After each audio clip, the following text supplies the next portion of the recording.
We heard from Arthur, who's been listening to Mormons all night long in Kearns. It's not Kearns, huh? Kearns. Yeah. It's not listening to Mormons It's not. No, all it's night long. listening to Marvin. Marvin, as in Marvin Gaye, Yeah. with a pill on my tongue. Yeah. Because on this day, What Yes. a lovely song. in 1960, Tony Hadley, the singer of Spandau Ballet, was born. You Was would born. you would never guess, but that song was written about a girl that he was in love with. A girl? Really? Yeah, you would never guess that from Is the he lyrics, still with would the you? girl? Or have they I been, don't have they I been- don't know. The girl No? was Claire Grogan, the lead singer of Altered Images, Oh. and he was very, very, very, very smitten with her. I And wonder how often you stay together with the girl you write your big hit Your song big hit for. love song? almost about? never. Almost Probably never. not. Almost never. Here's something I don't know why I've never looked this up. I've always wondered. So why are they called Spandau Ballet? Okay. The band had many other names before Spandau Ballet, but they switched musical direction and decided to change their name. Friend and writer Robert Elm suggested they change their name to Spandau Ballet, a phrase which he told them he had seen written on a wall on a weekend trip to West Berlin. The phrase was Rudolf Hess, who was a Nazi, Yeah. all alone dancing the Spandau Ballet. Spandau was a prison. The graffiti was referring to Hess as the last living Nuremberg war criminal imprisoned alone at Spandau prison. Oh, that's right. He was the only person in that prison, Spandau prison. The term Spandau Ballet originated in World War I as a description of the twitching movements Allied soldiers made while being shot by the German Spandau machine gun. Jeez. The Spandau machine gun, if you got shot with it, that made you do the Spandau Ballet. That's a lot darker than I thought Yeah. that band would be. Well, I thought knew. it was I don't just know why. kind of nice, but no. I don't know why. I never looked it up because I knew Spandau was this notorious prison. I knew it was a dark thing. I didn't I- look it up. I just knew that it was something dark. I'd forgotten that whole Rudolf Hess thing, and Yeah. there's a movie about it where he's the only person in that entire prison, and just a really and he was a hideous Bad human person. being, hideous human being.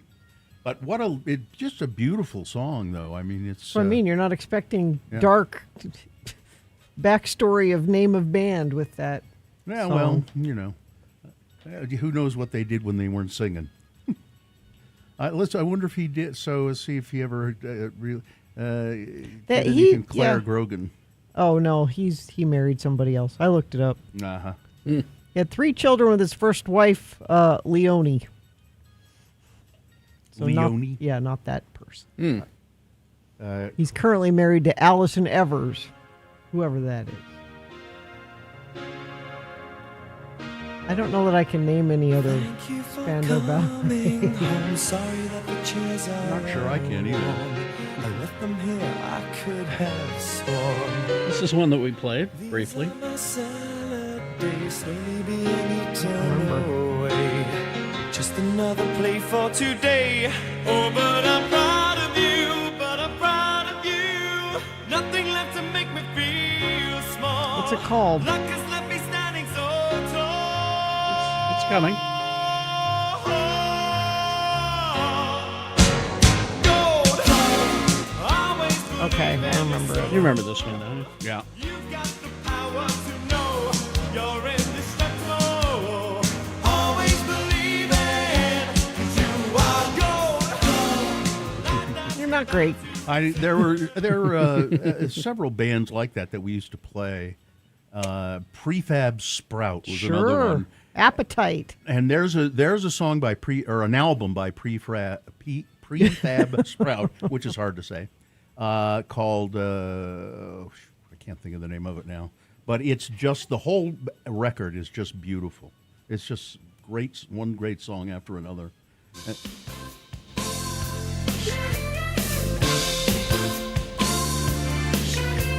Jordan the Comeback. That's the name of the record, I think.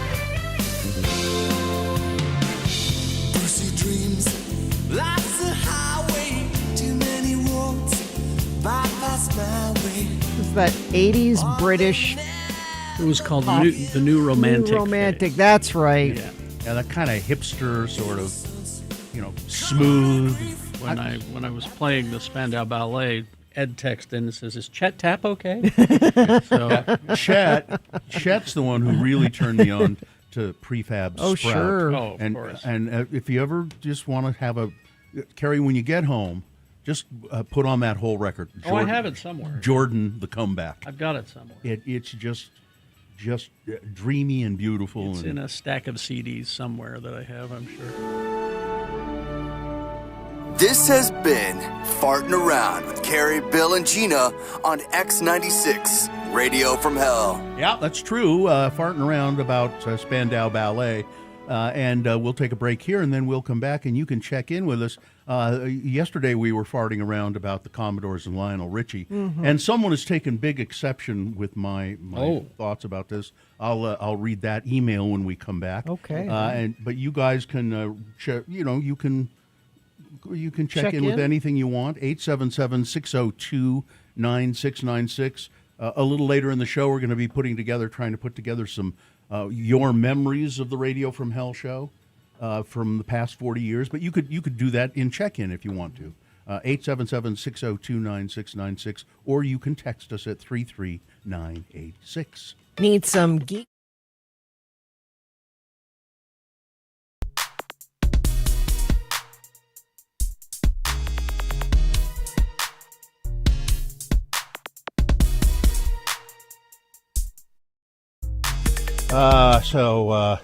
I'm really excited to. I was worried about not being able to get fudge from my usual sources, but apparently I can get Your fudge usual online. fudge Well, at the source? I like to go around to holiday boutiques, and buy my Christmas fudge. And But since normal fudge tunnels have been closed these years, that's true. And but apparently I can get my holiday fudge, and I'm hoping Pinoche as well, online. Online fudge, I think, is... But is it local fudge? Yes. Because you want the local fudge. I think there's a way I can get local fudge online. That's what I'm hoping. But, I like to go around to the holiday boutiques, and I'll buy some thumbprint cookies and,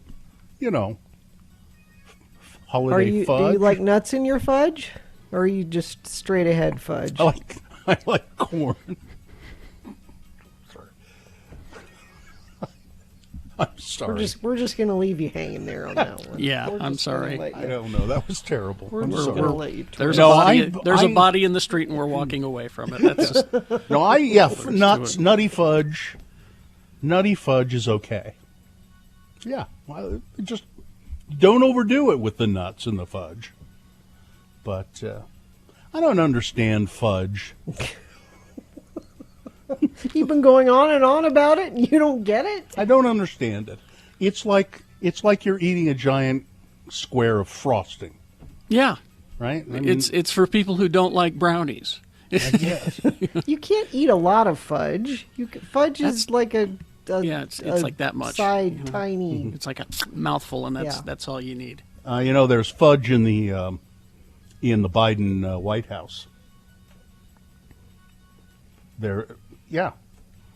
Let's see. Well, I gotta You mean find there that. will be? Because there's not a Biden White House Well, yet. in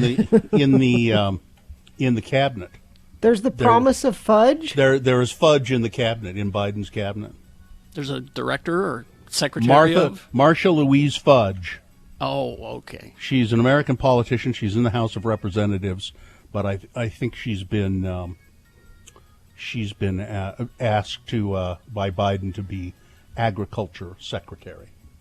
Well, that's perfect. Although Fudge for fudge isn't agriculture. something you farm. Well, in my case, it is. Well, no, it's mined, isn't it? So, Yeah, got a fudge mine.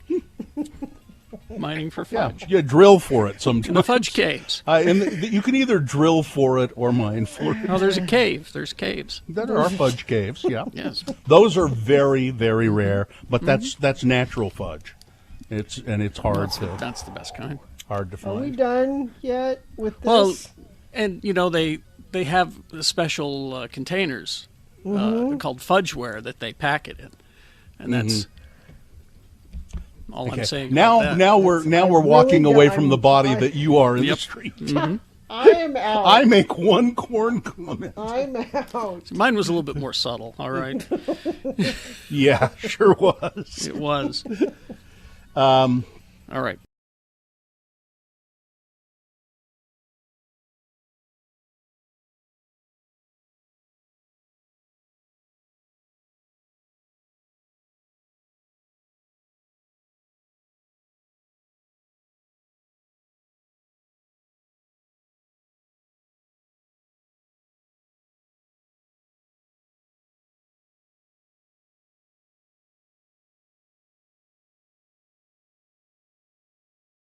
It's 20. Let's get this over with. All right, I'm for that. We do want to hear from you. 877-602-9696 is the number. You can check in with us. Say whatever you like. That's or maybe you have a specific memory of the Radio from Hell show you'd like to share. You can also text us at 33986. The moon is 95.8% of full. It's a waning gibbous moon. The moon will set today at 7:22 a.m., so you still have plenty of time to go out there and enjoy it. Today is, of course, Tuesday.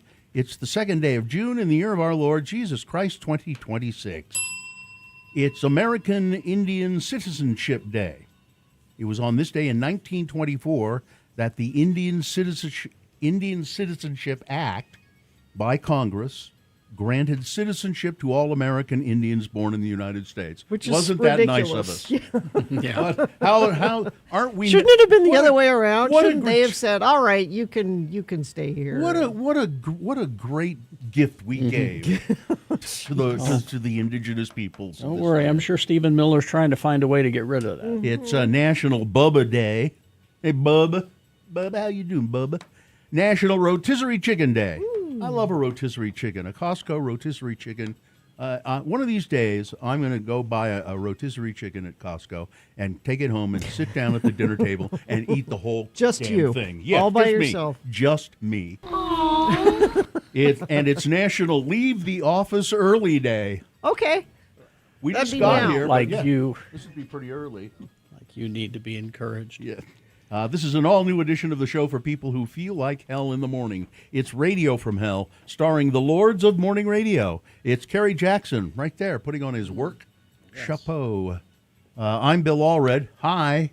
Wait till you hear what Doug thinks of me. That's Gina Barberi over there. She's also a Lord of Morning Radio.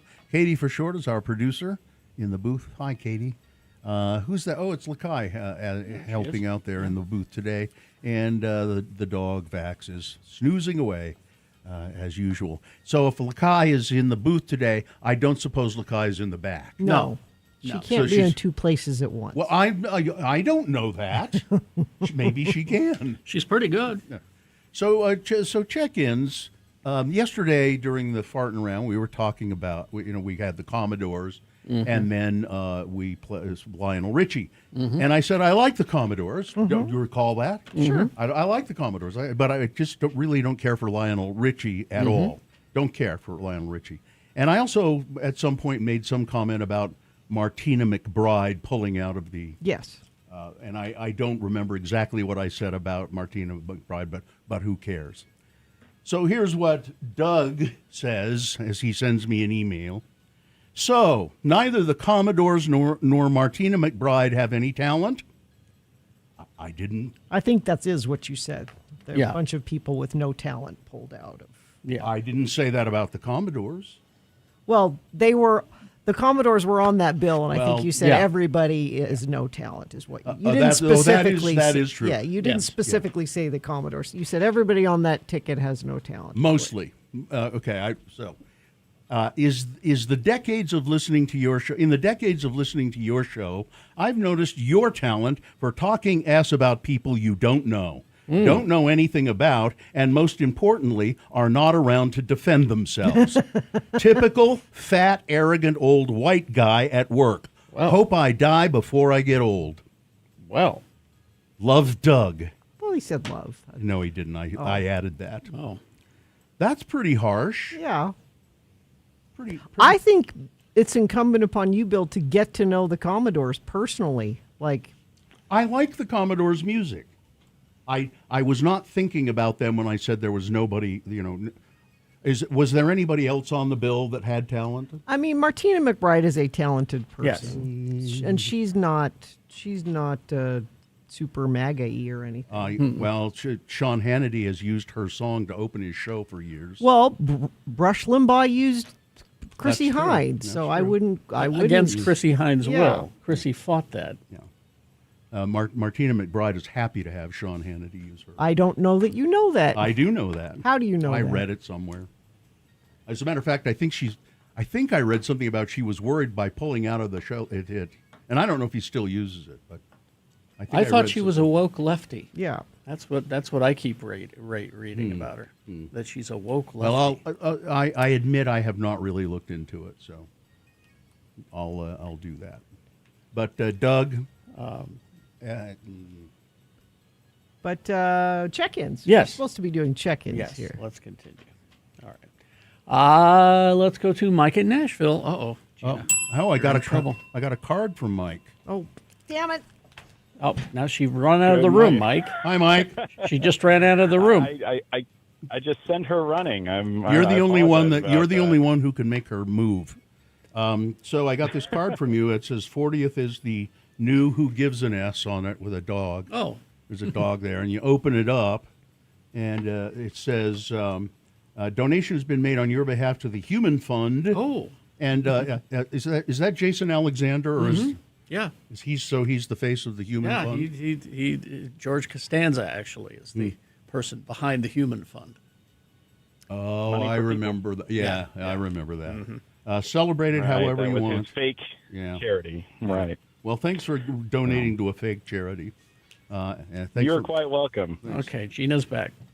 It is the bass player's birthday month. Maybe you better explain what just happened here. Well, Mike in Nashville, who's the world's biggest Dave Matthews Band fan, sent me a calendar, and I should have remembered yesterday to change over to June. I forgot. So, whew, we got it on the second. Well, that's good. And yes, and I think Thursday is Stefan Lassard's real birthday, the bass player for the band. So, All right. Good. Phew. And I'll be seeing them very soon instead of you guys. No. You know, I will definitely report back. Mike, you really are, I think, the world's biggest Dave Matthews Band fan, and I don't think that Dave has shown you enough gratitude for that. Well, Bill, you better watch out. You shouldn't talk S about people that you don't know. It's true. It's true. Get off my phone. Thanks, Mike. All right. See you later. Thanks, Mike. Cisco. Cisco. Good morning. Good morning, Grand Rising. Hope you guys are all having a good morning. Yeah, we are. How's Poncho? He's doing okay. You know, every time I look in the mirror, I say, hello, Poncho. Yeah. Oh, Cisco. Oh, Poncho. What's up? What do you got this morning? Not much. Just I got a big move. Salt Lake City's longest running EDM night has moved from Johnny's on Second to this new club called Aura Lounge. It's right across the street from Sky and right next to Gem EC. Okay. So we've moved from Johnny's on Second to a new home, and it's much bigger. Okay. Expect for a long horizon, and hopefully have Katie come out and check out the new place and play. She said she's on it. All right. All right. Heck yeah, you guys have a good one. You Thanks, too. Cisco. Thanks, Cisco. Let's see. Medic Jack checking in from Eagle Mountain, Utah's Florida, home from Colorado. Graduation of our grandchildren. Thank you for letting me listen to and from via the podcasts. As a veteran, food for our service members should never be rationed. Yes. Amen. Bus driver Troy checking in. Amanda checking in from Riverton. Congratulations to all the graduates from Mountain Ridge High School this morning. We'll be listening on the way down to UVU for an 8:30 ceremony this morning. Congratulations. Let's see. Adam, the electrician, checking in. Going to check out the Bees game today with the family. It is family night. You can go cheap tonight with your family. Want to hear my impression of a Bees game out there? Sure. it's windy. It's always windy out there. Oh, it is? Yeah. Oh yeah. Always. Nothing like a little morning sax. It's true. Max Power here. Oh, bitch, bitch, bitch. Let's see. Zane in Dallas checking in. Stay true to Mill Creek Coffee. Okay. Sketchy Blake of Ogden checking in. Bean bags are just boneless sofas. That makes sense. Okay. Chef Roy checking in. Thanks for the farting around education. Learn something new every day. Sleepless and Sandy. Johnny B. Cindy of Sunset. Meshach of Erta. Katie and Sandpete. April in American Fork. Let's see. Mikkel of Reno. Sean Cap checking in. Retired Johnny. I've been listening to you from the very beginning. I was graduating high school, by the way. Go Brian Bangles. Our 40th reunion will be this fall.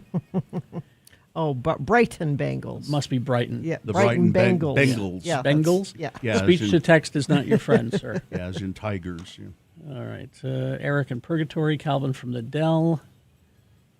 I'm coming to the soiree on Saturday, but we'll have pulled a double shift at Pride. My shift doesn't end until 6:45. Oh. Well, I've missed a lot of that. No, you'll cool be fine. stuff. No. I think you'll be fine. Let's see. Bill saying chicken instead of chicken made my morning. I like me a chicken. Tim the Tree Guy. Let's see. Woodworker Willie. Adam. Let's see. Meg the Manager. David Westbrook. Borden Betty. All right. Looks like everybody's here. So let's begin. Traffic. Oh, a Navy mom here. Somebody texted in. On my way to the airport to pick up my son to surprise my daughter on her 18th birthday. I love it. Thank you for sending that in. Hope you have no trouble getting to the airport. There's that construction going on out there, but I don't have any slowdowns or accidents to tell you about. If you see something, you can text us 33986. All right. Well, I've just been looking at Martina McBride's biography, and she seems to be a lovely person. Yeah. Seems to be a lovely person who does a lot of nice things in charity work. All right. We got big boy news and Opinioendo coming up after some messages and a song. Also, Frank Christ presents the Dead Celebrity Game. Going into the archives for a Utah Word of the Day today. And our X poll coming up is we want you to share some of your Radio from Hell memories. If you can't call in, then send us an email. Yes. radiofromhell@x96.com. Just put, Radio from Hell memories of the show, of interactions you've had with us, of anything like that. We're trying to compile a list of stories for our soiree on Saturday. All right. HasterGames.com, 6831 South State Street is the address. Yes, the website is very helpful, but it's even more helpful to go down and just see what they have available. They've been doing the tabletop board gaming longer than anybody that I am aware of in Utah. Graduation is happening now for a lot of kids. Visit Haster Games to pick up a gift certificate or a new board game.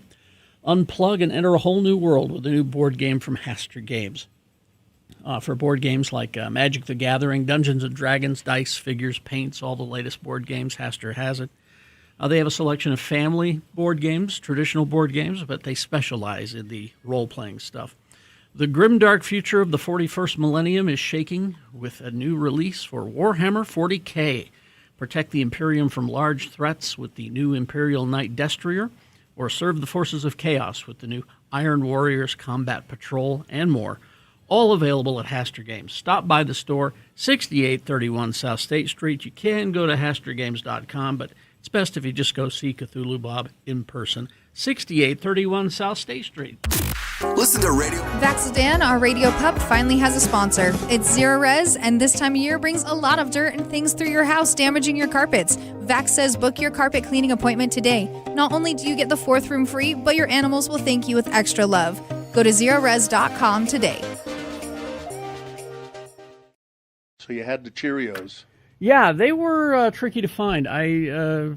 People in texting and in our chat room were looking for it. This was a Cheerios exclusive for Valentine's, limited edition run. Mm-hmm. A pink box. That was a pink box, and it was a combination of chocolate Cheerios and strawberry Cheerios. Well, that sounds like it could be very good. You'd think. No. But I went to Winco and I found like the only box I think available. Mm-hmm. I couldn't find an end cap or anything like that. I think I found the Limited one edition. box. Now, yeah, literally. Yeah. Do you like, in general, do you like Cheerios? Here's the problem. Okay, so you pour the milk over it, you stir it up, and you can see immediately the strawberry flavor fall off the Cheerios. Mm-hmm. And then you see the chocolate flavor fall off, and it turns into the milk. It makes it chocolate Okay. strawberry milk, Yeah. which is delicious.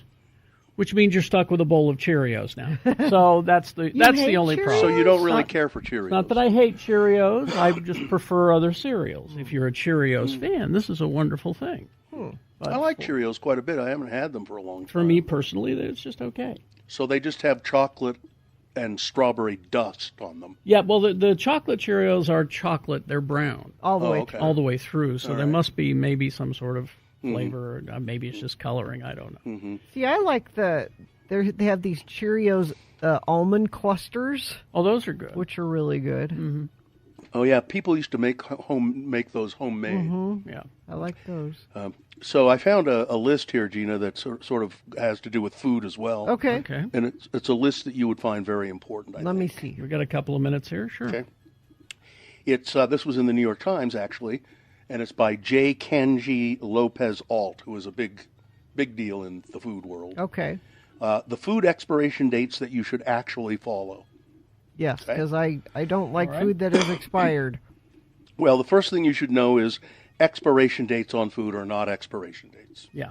That Ever? no, food product dating, as the Milk? U.S. Department of Agriculture calls it, is completely voluntary for all products, except for baby food. Now, Gina But it brought has up nothing to do with safety. Gina brought up milk. Okay, yeah. because we don't, it's just the two of us in the house, so we buy those small containers Yeah. of vitamin D milk, cream, whatever Yeah. it is, Coffee or whatever, yeah. And I opened one up that was a week and a half past the date. It Yeah. had not been opened, but Yeah. it was a week and a half past the date, just fine, Just fine. and was Yeah. good. Give it the smell test? Yeah, give it the smell test. It was good for 5 days, and it was Yeah. great. So You know how we do that in my house is that my wife will open the milk and then say, "Here, taste this," and I'm willing to do it, and I'll taste it and go, "Ooh, nope."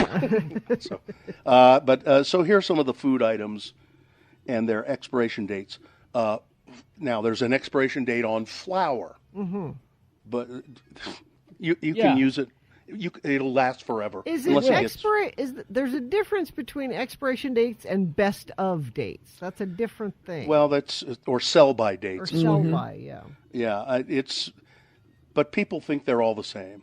But the dates on food are generally, people think they're expiration You know, we've dates. learned this from our friend Jeanette Bott at the Utah Food Bank, who Yes. says That's right. if you have in your pantry food that says it's expired, bring it to the food bank because Or eat it. or eat. But it's okay to donate food to the food bank if it says it's expired. She said they actually are very good at the food bank of recognizing, well, even though this has this date, it really is fine for another. Let me get to some of the others before we run out of time. yeah, here. we're almost done. Bread. Shelf-stable supermarket breads made with oils and preservatives. They can stay soft and not go moldy for weeks past the date on them. Beans, of course. Spices. What about canned and jarred foods? Well, if there's no sign of spoilage or rust, they're good pretty much indefinitely. Yeah. As long as, there's... I'm counting they on that haven't- for the apocalypse. Oils, even rancidity-prone unrefined oils, if they're stored in sealed cans, will last forever. Mustard lasts forever. Ketchup will start to turn color before the year is out, but it's still edible. It's fine. It just starts getting dark in color. Yeah, that's when I get nervous, is when it gets darker. And you don't have to... Now, we do, and I think most people, but you don't have to refrigerate your ketchup. We do. You can just leave it on the shelf. They don't at restaurants. Well, okay, but I'm just saying, you know why they don't and why the main reason is because if you don't put it in the refrigerator, it starts to turn dark quicker. Mayonnaise has a very long shelf life. Eggs, you know what a rotten egg smells like. You will very seldom find one. They're good forever. And apparently people say eggs you keep your eggs in the refrigerator. They're best if they've been in the refrigerator for a week or more. Eggs. They get better. And if you go to Mexico, eggs are not refrigerated. Well, my sister has chickens, and she just has them in her pantry. Yeah. And she says they keep forever. Yeah, you just have to wash them off. Yeah. So that's what in America they wash the eggs and put them in the supermarket, which is stupid. You should just leave them. You go to Mexico You want or other salmonella? countries.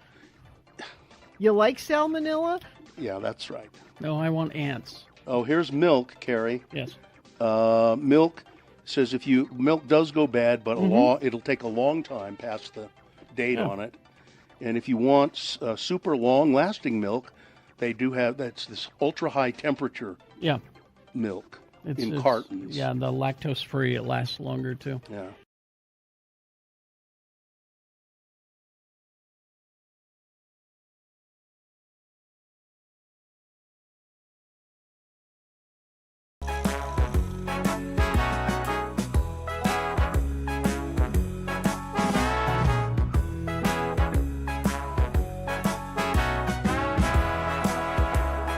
All right, 6:40 right now. Time for Big Boy News and Opinioendo. Immediately followed by Frank Christ presents They're Fine, They're Just Fine, the Dead Celebrity Game.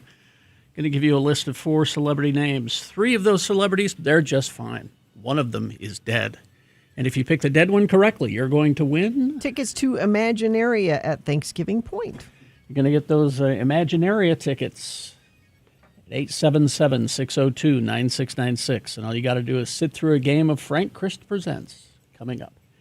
877-602-9696. We'll play right after this Big Boy News brought to you by... Experience Imaginaria this summer at Thanksgiving Point. The 50-acre Ashton Gardens comes alive with immersive play zones, hands-on discovery, interactive creativity, and larger-than-life artistic installations. You can learn more at thanksgivingpoint.org. And never forget... The views expressed on X96's Radio from Hell show do not necessarily reflect the opinions of Broadway Media, its management, owners, or advertisers. This program is intended for mature audiences. Parental discretion is advised.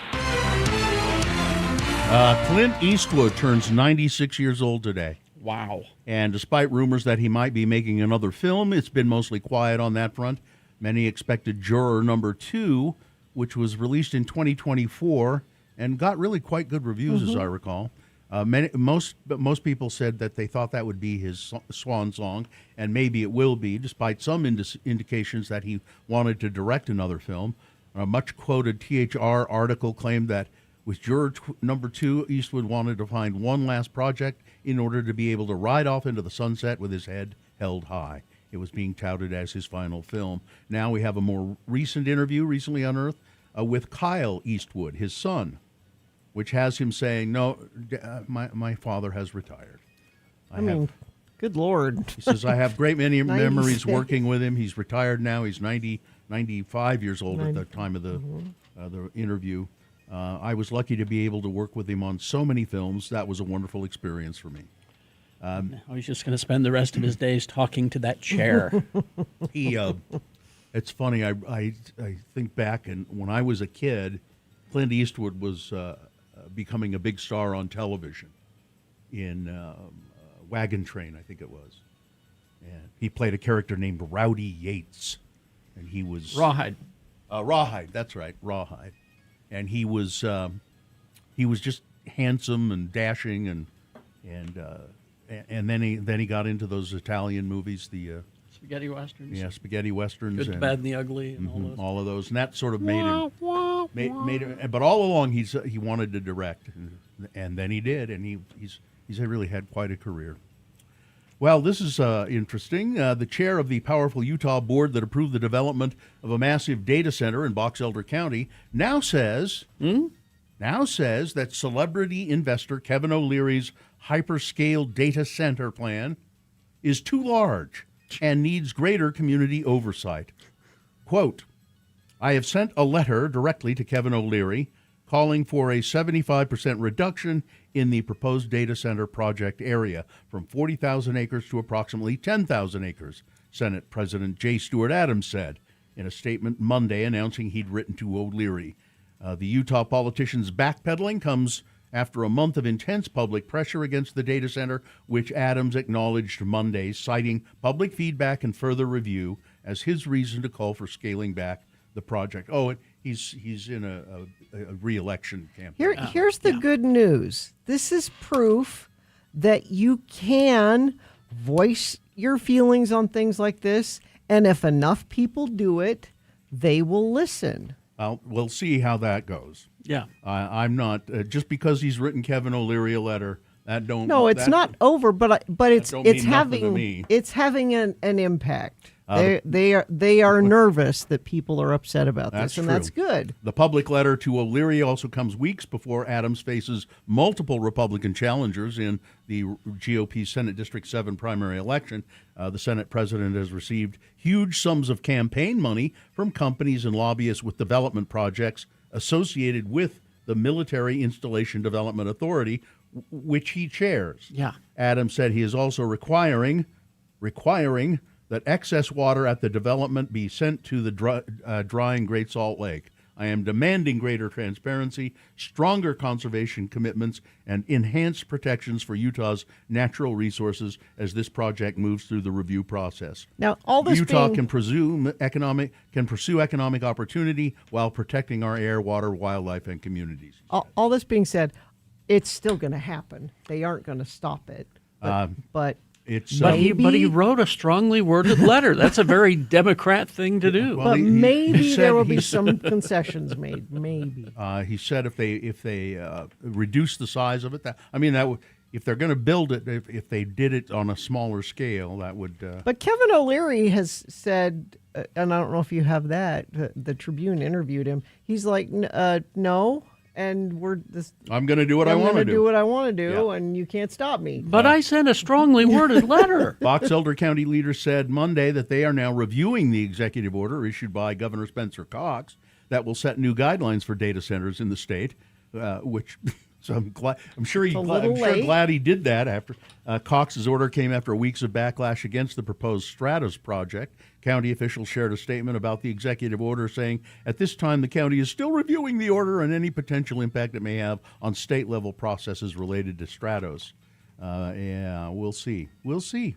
It'll be interesting to see where this goes. The Box Elder Accountability Referendum Group, which had its applications denied by the county, they were the ones who wanted to put it on the ballot, noted that Kevin O'Leary had stated in recent interviews that developers would only use about 25% of the parcel, so 10,000 acres may be all they need to fully build out the project.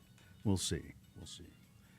And this was big news. Federal Appeals Court on Monday largely upheld a lower court ruling blocking the Trump administration from removing transgender service members from the military, while allowing the administration to continue enforcing its policy against new recruits. Recruiting, if you're transgender already in the military, they can't throw you out.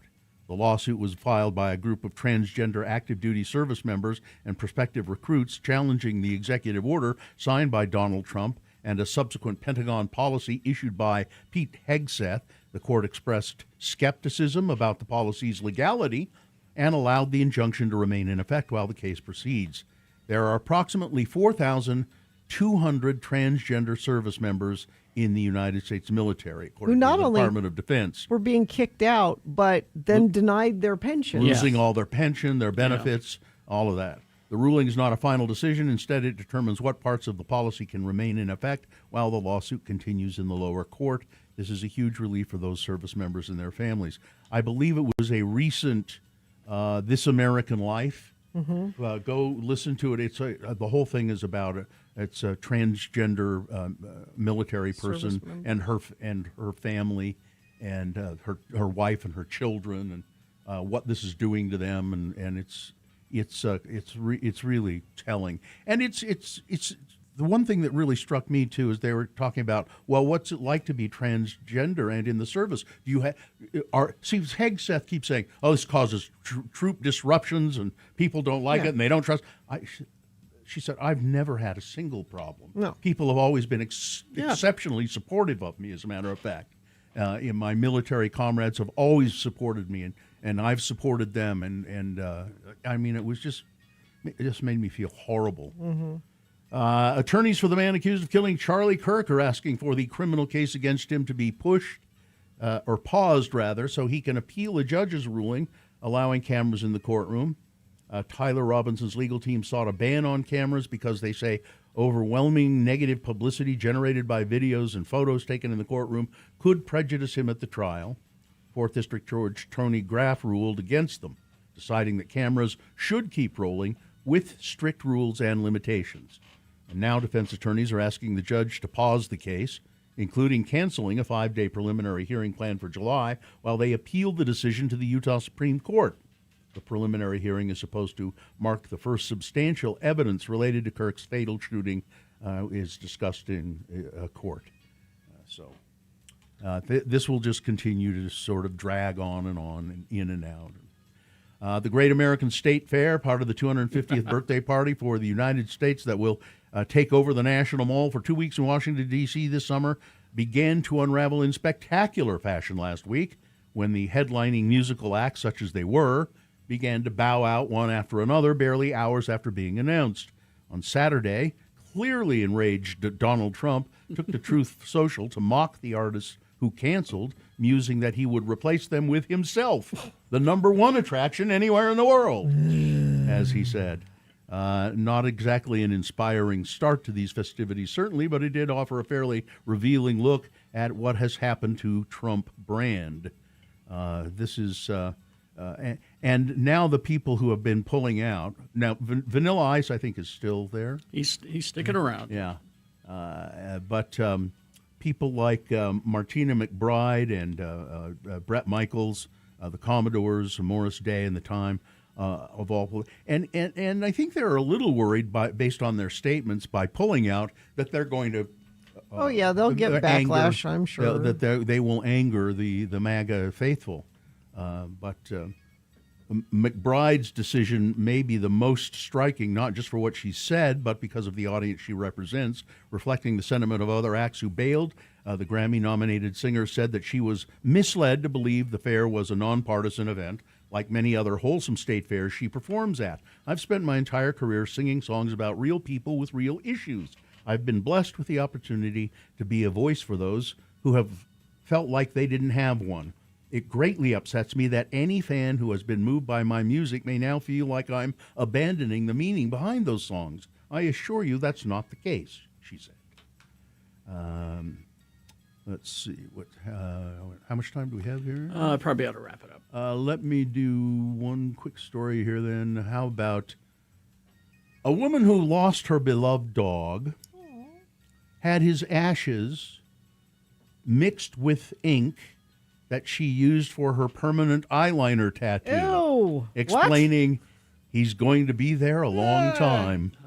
The decision to mix her late dog Patch's ashes into her tattoo pigment was impulsive, Claire Hobson told The Morning. She had already booked an appointment with a colleague to get permanent eyeliner when she went to pick up Patch's ashes. I was about to go to Dubai to move there. I was living between countries, and I thought, I don't want to put his ashes in a suitcase. And I thought, I'm getting my eyeliner tattooed, and I'm sure people have their loved ones tattooed into their body tattoos, so why not just have it in my eyeliner? She told her colleague, I know this is like really bonkers, but do you think you could put some of his ashes in the pigment? And the people who do the eyeliner said, yeah, sure, why not? What? What do you got to lose? Yeah. All right, that's it. Sports, weather, traffic.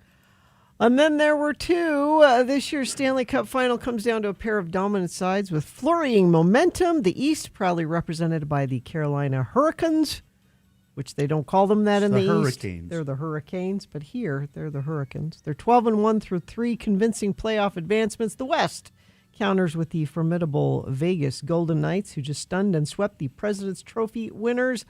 Game 1, 2 days, 6 o'clock. Salt Lake Bees tonight, it's family night. They play Albuquerque at 6:30. You can get 4 seats for just $40. Bring the whole family, enjoy a night at the ballpark with special offers. That's your sports weather. Warm today. It'll be nice for a baseball game tonight. 84 and sunny today. Currently it's 61. Overnight low 57. We're up to 90 by tomorrow, and we stay in the low 90s for the rest of the week. It looks like no chance of rain or anything else on the horizon. Traffic we have.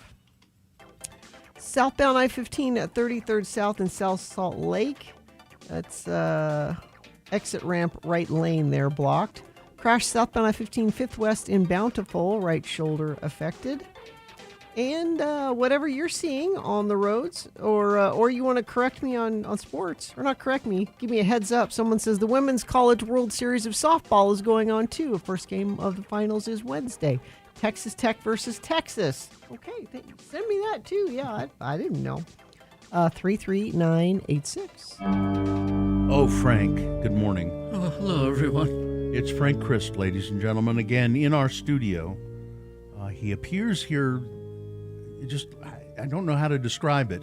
It's just like a magical poof. Well, he's a magical being. Frank is, he's a Grim Reaper, the Reaper of celebrity souls. He is cursed because he loves those celebrities. Our precious, precious celebrities. You had to go get Peebo Bryson yesterday, I saw. Yes. Peebo! Peebo. It's fun to say Peebo, though, isn't it? It was. When a celebrity dies, Frank is summoned to the scene. Frank is there, and sometimes you're there right at their last breath, I understand. Sometimes. Depends on how quickly I get the page on my beeper. Yeah. And how quickly I can get there. And when the celebrity has actually passed, Frank collects their essence and puts it in the sidecar of an electric scooter that he has, and he whisks them off to the distribution center, and there they are sorted out and sent wherever, I don't know. It's hell, usually. Is it? 99% of the time it's hell. Frank joins us to play the game we call Frank Chris Presents. They're fine. They're just fine. He gives me a list of actors every morning, 4 actors, and 3 of the actors on the list are... they're just fine. But one of them. Oh, one of them Frank has had to take, and it is a contestant's job to determine which one of these celebrities is pushing up daisies. And who do we have to play the game? Matt is here. Matt, good morning. How are you? I'm fine, just fine. That's Thank you. good to hear, Matt. I'm fine. I'm just fine, too. Matt, if you are able to identify the dead celebrity, you will win what, Gina? You will win tickets to Imaginaria this summer at Thanksgiving Point. All right. You ready to go, Matt? Sweet. Okay. Yes, sir. Because it's National Leave the Office Early Day, Frank gave me a list of actors in movies about office work. Here we go. Number 1, Stephen Root. He has starred as Jimmy James on the NBC sitcom News Radio, voiced Bill Dauterive and Buck Strickland on the animated series King of the Hill. He's done millions and millions of movies, and one of them is Office Space, in which he plays Milton Wadhams. Office Space. That's Stephen Root. Number 2, John Mahoney, known for playing the retired police officer Martin Crane, on Frasier. Mahoney gained attention for his role in John Patrick Stanley's romantic comedy Moonstruck. His other notable film roles were Tin Men, 8 Men Out, Say Anything. He's in a movie about an industrial office called the Hudsucker Proxy. That's John Mahoney. Number 3 is J.K. Simmons. Over 200 films on his credits. His role as the sadistic music instructor in Terrence Fletcher and Damien Chazelle's Whiplash. He won an Academy Award for that, I believe. He also portrayed William Frawley in Being the Ricardos, and he was in a movie called Up in the Air, which is about corporate downsizing in the office. That's number 3, J.K. Simmons. And number 4, Adrian Griner. I'm not seeing well today. He's best known for his portrayal of Vincent Chase in the TV series Entourage. He is in both of the Devil Wears Prada movies, essentially an office movie about the fashion industry. That's Adrian Griner, number 4. So which one of those actors is dead? Sadly, it's Mr. Mahoney. John Mahoney, right. Died in 2018, throat cancer. He was 77. Too soon. There you go, Matt. John Mahoney passed, but you won tickets, so that's good. Woohoo! Thank you for feigning excitement. We appreciate it. Hang on, and Katie will tell you how to get your tickets. Oh, John Mahoney. Well, I've got to go check on some celebrities today. Whose birthday is it? Well, Dana Carvey is 71. Really? Oh, I'm sure he's fine. Yeah. He's just fine. Jerry Mathers? The Beaver? 78 today. Stacy Keach is 85. Wow. I thought I had already gotten Stacy. We'll go check on him. Make sure. Well, I'm gonna go check on. I'm gonna have Peebo Bryson sing me another song. Tonight I celebrate. Goodbye, everybody. Goodbye. Goodbye, Frank. Friend of the program texted in I-15 South, that 33rd South blockage is the entire exit. UHP not letting anyone off there. See, you know more than UDOT does, Infiniteam. Text me and let me know what you're seeing. I appreciate it when you do. 33986. All right, KXRK Provo. We're going to take a break, and after this break, it's we're digging into the archives for some Utah Word of the Day. Also, we want to hear your Radio from Hell memories in our X poll coming up. We're getting ready for our party on Saturday. We want to hear your memories on the phone. But if you can't call in, email us, radiofromhell@x96.com. Yes, and boners coming up as well. Stand by for all of that. Missed a morsel of mercy.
did in Magna, who is hard of hearing in Magna. So What? Like Magna? you, Ralph. Huh? Like you. It's a different Ralph. Oh. This one's in Magna. Magna. So this week, Yes. sometime in here is the 40th anniversary officially, but we're just sort of celebrating it all around. Katie has the exact dates and all that. It's in a couple of weeks. I We think. have our big party at Cafe Molise on Saturday, which is long since sold out. So maybe you would like to participate just by sharing your Radio from Hell memories with us. You can email us radiofromhell@x96.com, or you can participate in the Expo coming up at about 7:45. But we're also dipping into the archives.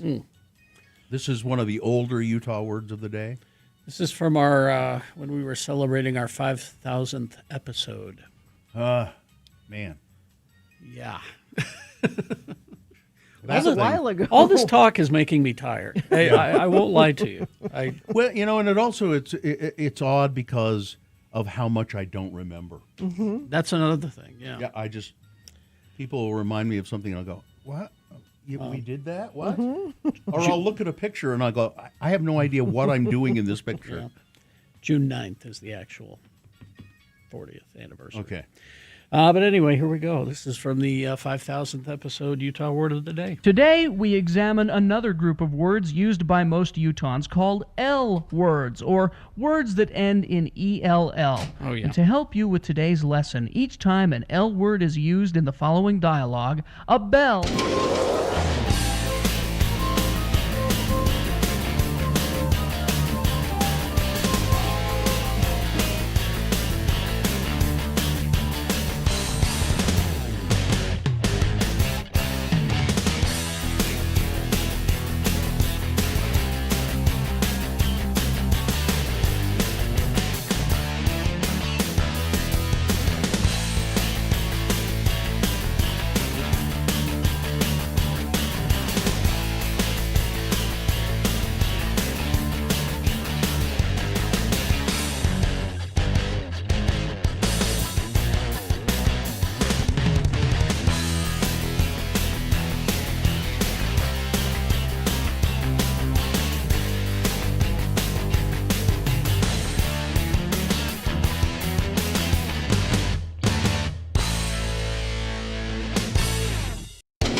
I thought it was remarkable how the LeVar and Legrand having that conversation.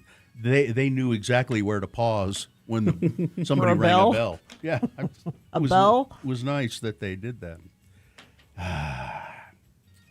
But you have no memory of creating that. No, I do. I remember that one. Yes, that one's hard to forget. But so we have this. Kerry had it on his desk, some tapes. We did a cassette tape and had a bunch of sketches on it. A best of. Cassette. Cassette tape. The name of the cassette is "I Won't Quit." No, you can't quit, and I won't fire you. And there are sketches on there I have no memory of doing at all. I can hear my own voice, and but I don't. I just don't remember them. How old this show is? We did one round of best ofs on cassette, and then later we did a round of best ofs on a CD. Mm-hmm. Songs from the Big Chair. Yes. But now you don't need to do physical media anymore. Well, just I guess it's not. We can. I can tell you that we have a QR code, and everybody who's paid for a ticket to our party will get a copy of this QR code. It'll be on their table, and they'll be able to access that. So again, we've moved to another medium. Yeah. That's how long this show's been around. Yeah, It's that old cassette will be available to you with that QR code. It's just our special gift to you. Where are those? Because you have some at your desk. I've got a box of them. Yeah. I mean, I just think we should read what's on there so people. Oh, go get me one. I have it. I have it here somewhere. Oh, you do? In my email. Let's see who's faster. Gina, or are you searching your email? Oh, I've got so much email is the problem. Okay. She's got it already. You gotta open it though; it's sealed. Open it up. Open it up. How is it still sealed? They're all still sealed.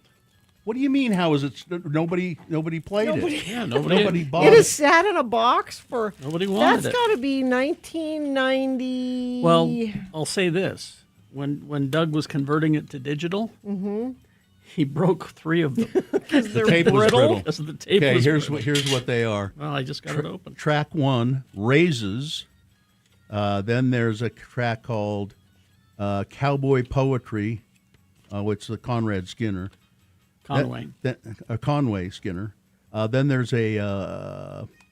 I don't know what's wrong with me today. I keep doing that. I know it's Conway Skinner, not Conrad. Then let's see. There's one that just says piece of poop, and I think that's all that. That may be all that is.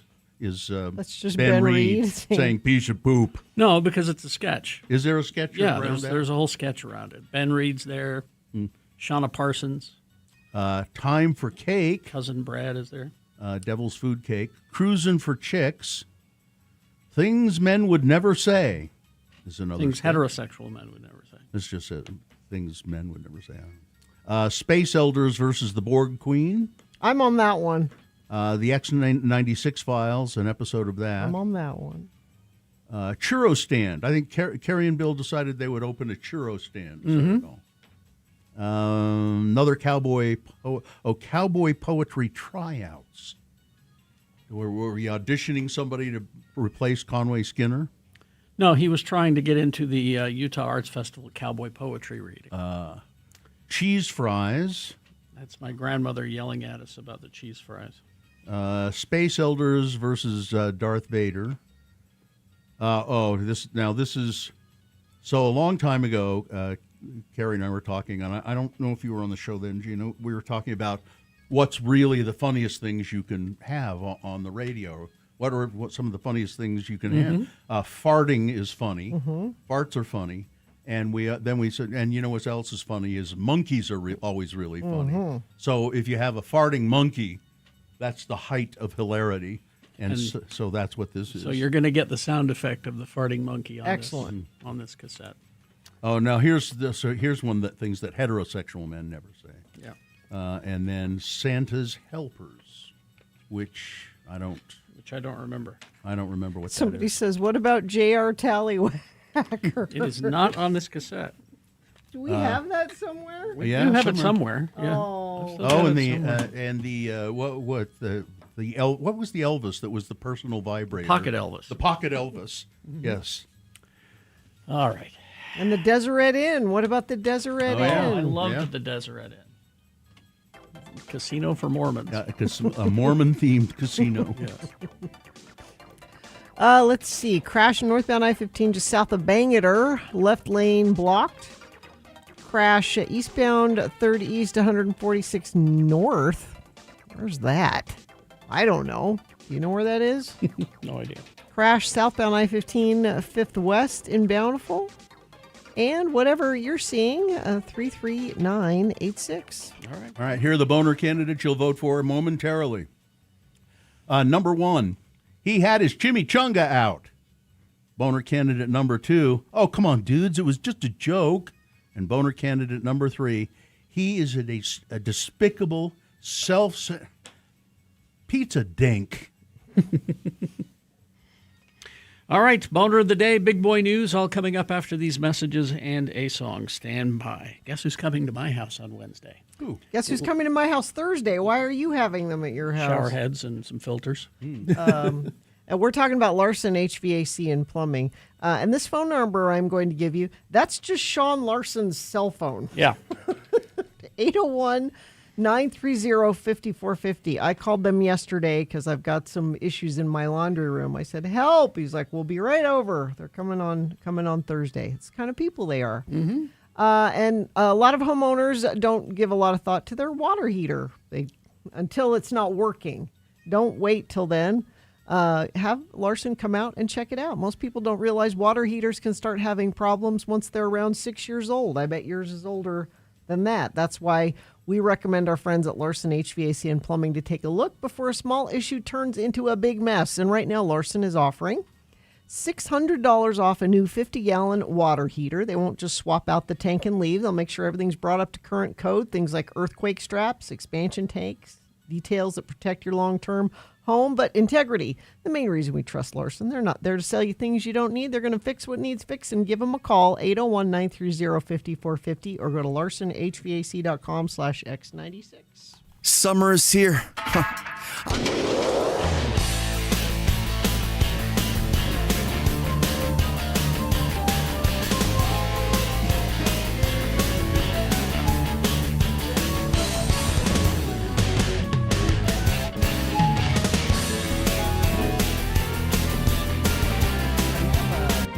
Morsel of murder, if we have a moment. Yes, we do. We didn't get it in the news, and It wasn't. Oh, No, I forgot. well, hang on. There we go. I got it. And now, a morsel of murder with Gina Barberi. Radio from Hell on X96. an actor who appeared in episodes of Blue Bloods and Law and Order Special Victims Unit could spend the rest of his life in prison after being convicted of murder. That's it, yeah. After a 2-week trial, Isaiah Stokes, 45, was found guilty of second-degree murder and criminal possession of a weapon in connection with the shooting death of 37-year-old Tyrone Jones. Prosecutors say Stokes had sought revenge against Jones since October 2020 when the victim kicked him out of his birthday party during an altercation at the Queen's Club. Well, what else are you going to do? You kill him. On January 29th, Stokes placed a GPS tracking device underneath Jones' vehicle and used it to track the victim down the following week. So this wasn't a crime of passion. This wasn't, get out of my party, oh yeah, I'm going to shoot you. This was planned out. Mm-hmm. On the afternoon of February 7th, Stokes got out of a parked SUV and walked around the area for about 15 minutes before pulling out a gun and firing 11 times at Jones' car. Uh-huh. Jones, who was waiting for a friend inside the car, suffered multiple gunshot wounds to the head and chest and was pronounced dead at the scene. Stokes then drove the car back to his apartment. Later that afternoon, returned it to a rental location. So he rented a car to carry this out. Uh-huh. They caught him. Yeah. And he's going to prison. Well, but that other guy, he's not going to kick any more people out of parties. No. That's for sure. And then I have a little update. We don't know if this is a morsel of murder yet, This is the woman who was on spring break in the Dominican Republic Oh, and yeah. disappeared. Disappeared on the beach. Oh, yeah. Last person to see missing University of Pittsburgh student Sudiska Kanaki claimed he saved her from the rough Caribbean waters before losing her in the darkness of the night.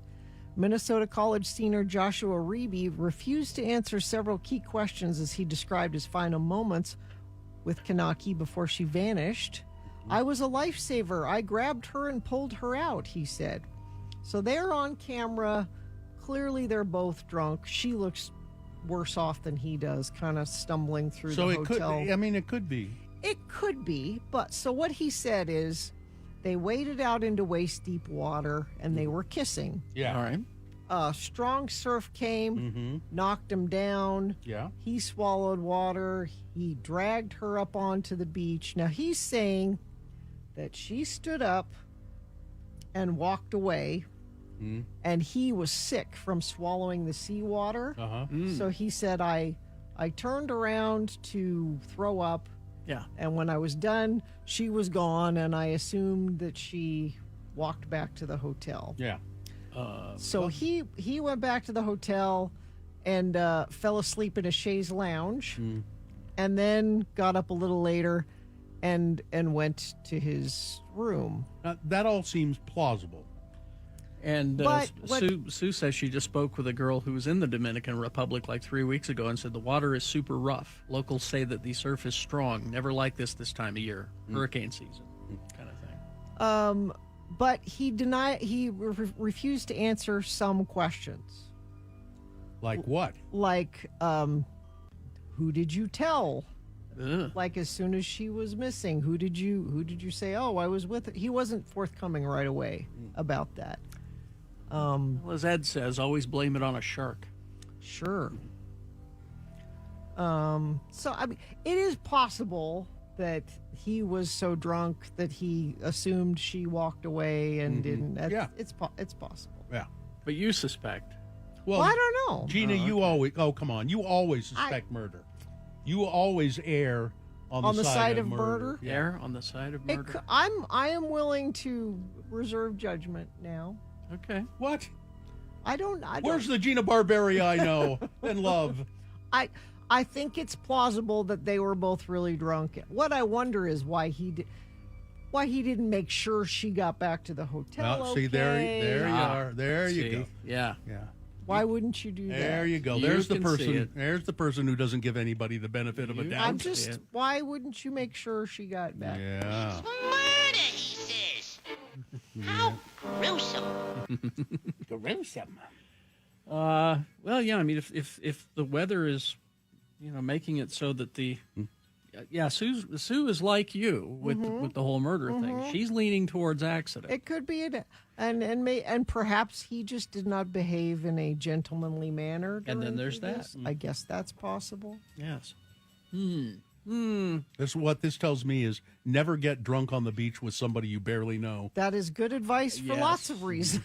Yeah. Exactly. Murder. And I've gotten off lucky several times. It's murder, he says. I mean, we don't know. Well, I love to jump to murder, but I'm also And willing you to, usually do. I'm also willing to say, well, we'll have to see. That'll be the title of your book. Jumping to murder? Jumping to murder. 7:23, time for Boner of the Day. 3 news stories. We will take a These break. will We be will play a examples song of after that bad, song. It's the stupid, Boner of the or Week. funny Dave human the Flower behavior, Guy and is you will here. decide He's with going your to come vote in here of and these just tell 3 us candidates. who Which Boner one of is the the Week worst? is. Which one deserves we to be will Boner crawl of the Day towards the for today, exits. June 2, 2026? We'll give you 2 candidates now, a third after the news. And once you've heard all 3, you'll vote. One of you lucky random Boner voters will receive. Hey, can't buy it. Got to win it. Radio from Hell Boner t-shirt. Boner candidate number 1. He had his chimichanga out. Less than a month after, that's going to skip down here. Sorry.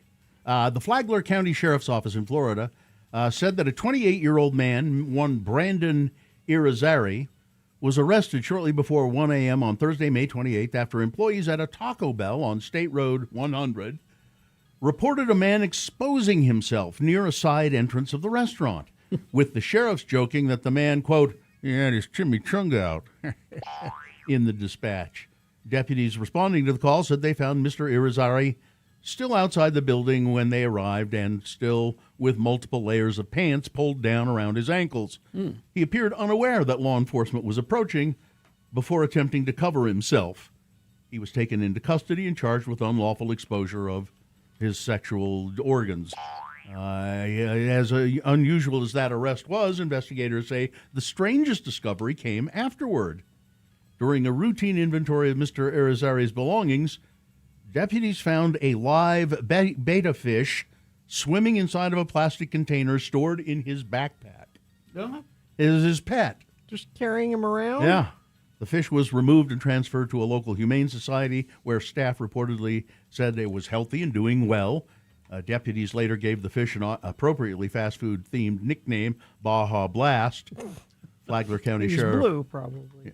Yeah, Flagler County Sheriff Rick Staley appeared to recognize the absurdity of the latest case while announcing the arrest. Quote, in Flagler County, if you can't keep your business inside your pants, you're going to find yourself at the Green Roof Inn swimming with different company than your fish. I assume the Green Roof Inn is what their jail? Their euphemism for their jail there or their prison. I thought it was a Gray Bar Hotel. Which one is it? Well, it depends on where you are. I don't know, but here in Flagler County, it's the Green Roof Inn. The sheriffs followed up with an additional reminder that a late-night Taco Bell trip should end with a receipt and maybe some regret, but not a booking number. Boner candidate number 1. He had his chimichanga out. Here's boner candidate number 2. Oh, come on, dudes. It was just a joke. United Airlines flight UA-236 on its way from Newark International Airport to Spain. According to passenger sharing an experience, things got pretty scary. The crew issued multiple increasingly tense announcements after the flight had begun, stating that the directive to everyone turn off your Bluetooth connections came straight from United's corporate headquarters in Chicago. Crew members warned that if the active Bluetooth signals were not disabled, the plane would be forced to turn around. They repeated the instruction multiple times, eventually finally giving a 1-minute warning.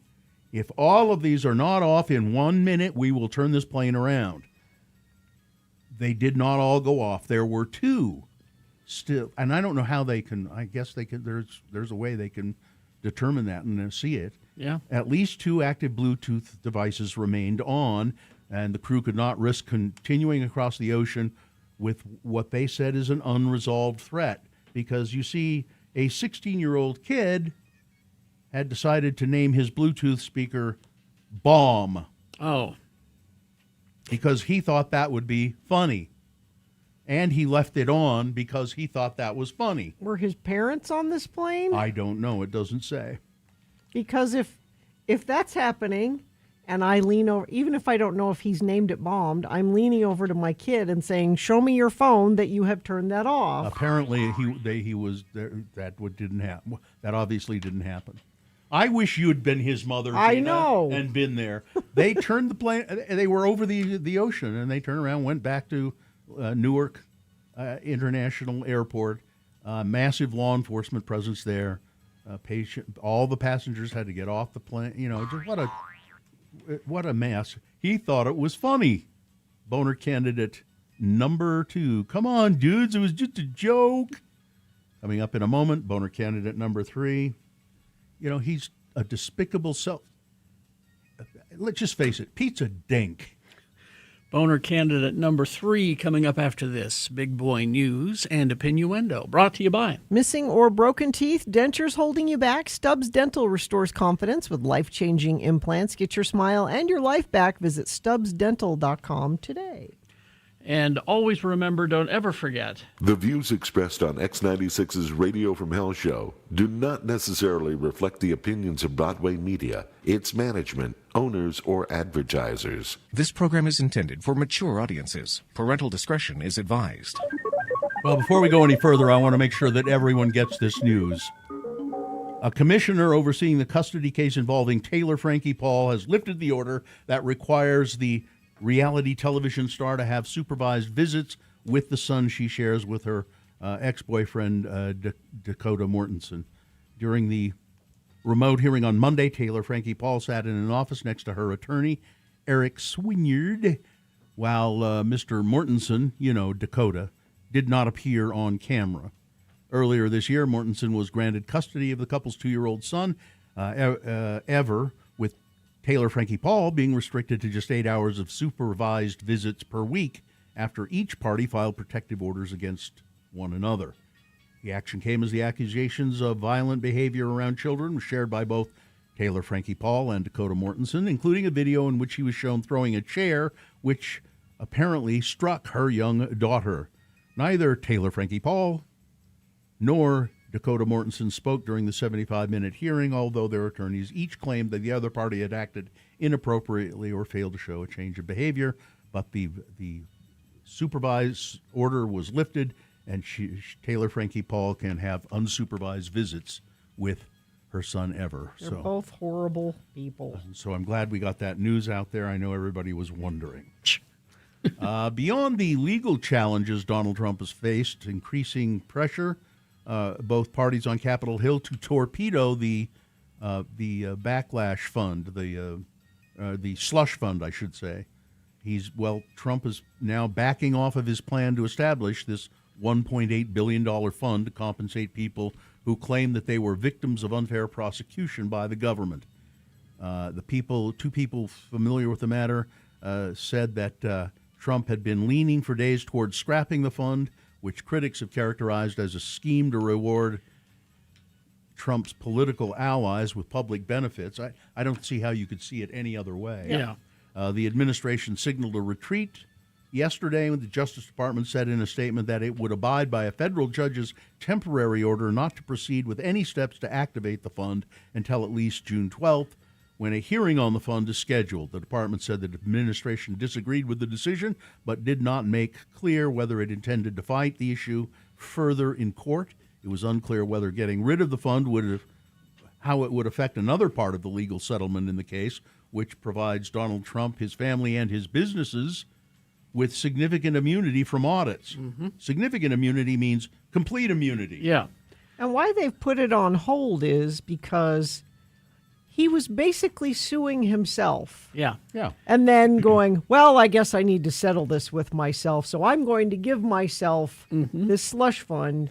And none of it's okay. And the judge is, even though you dropped this, he said, I'm still investigating how this went down, and if there was any wrongdoing, we need to know about it. Yeah.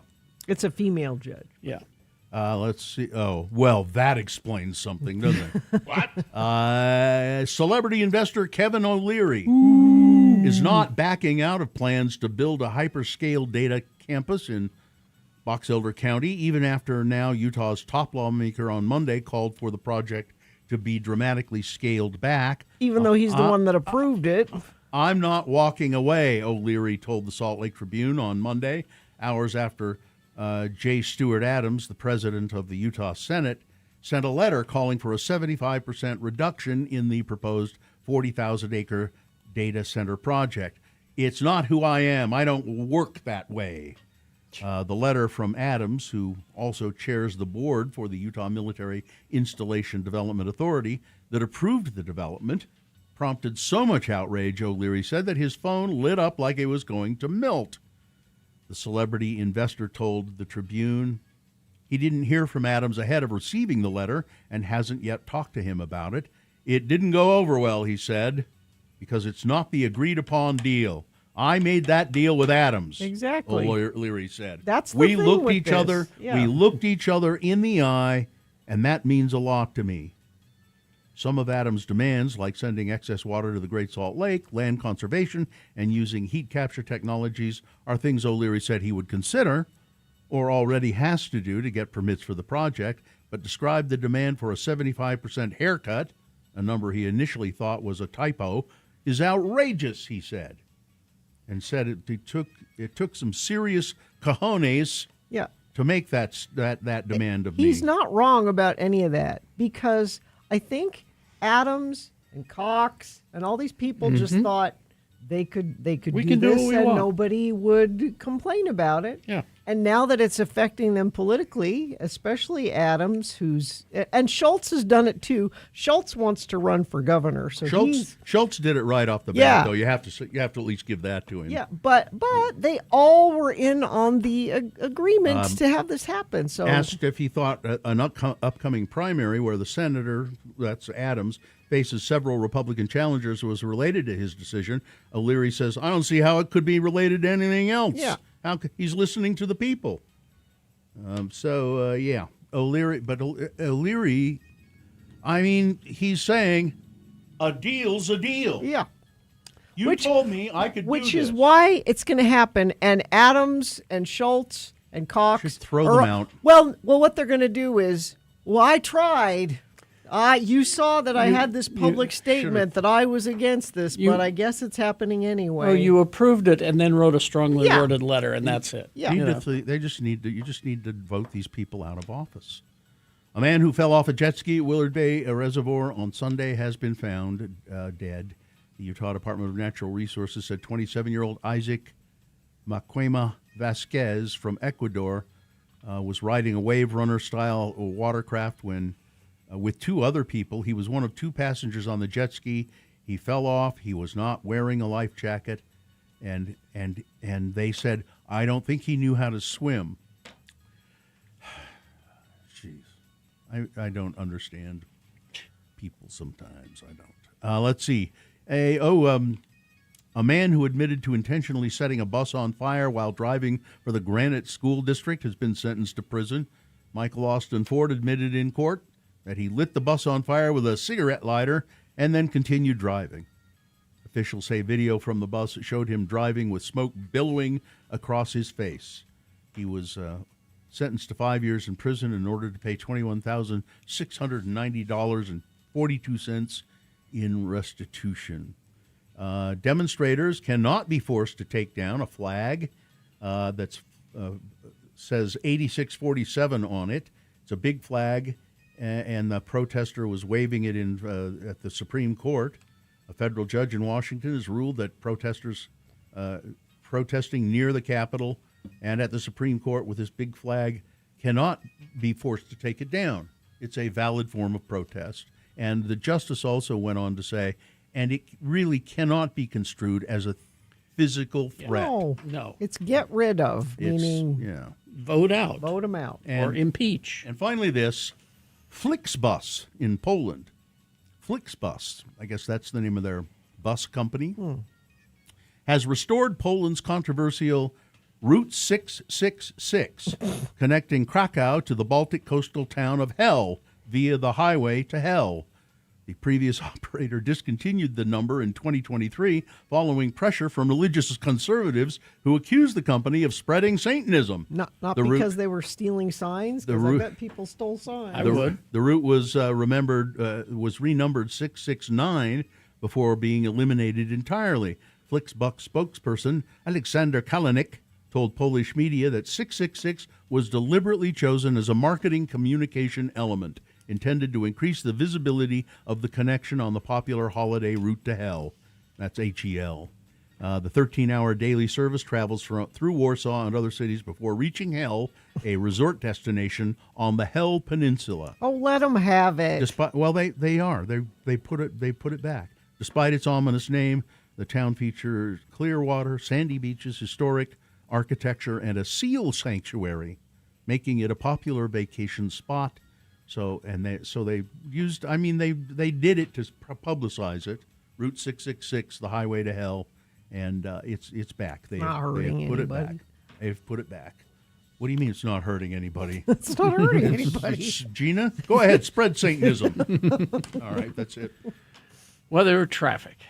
61 right now. Going to have a high of 84 today. Sunny skies. And we warm up to the 90s tomorrow and stay there for the rest of the week. I don't see any chance of rain or anything else. Clear through looking all the way to Sunday. So warm and getting warmer, it looks like. Traffic, we had a friend of the program that says southbound I-15 at about the 25th East exit in Woods Cross, accident with significant backup. Yep, and that's one that UDOT's saying expect residual delays in that area. They have cleared the accident, I guess, but people are still stopped there waiting for that to get all cleared out. Crash northbound I-15, Bangor Highway, left lane of 6 blocked there. And whatever you're seeing, we appreciate it when you text us and let us know. 33986. Here's boner candidate number 3. Pete Hegseth is despicable. He's self-centered.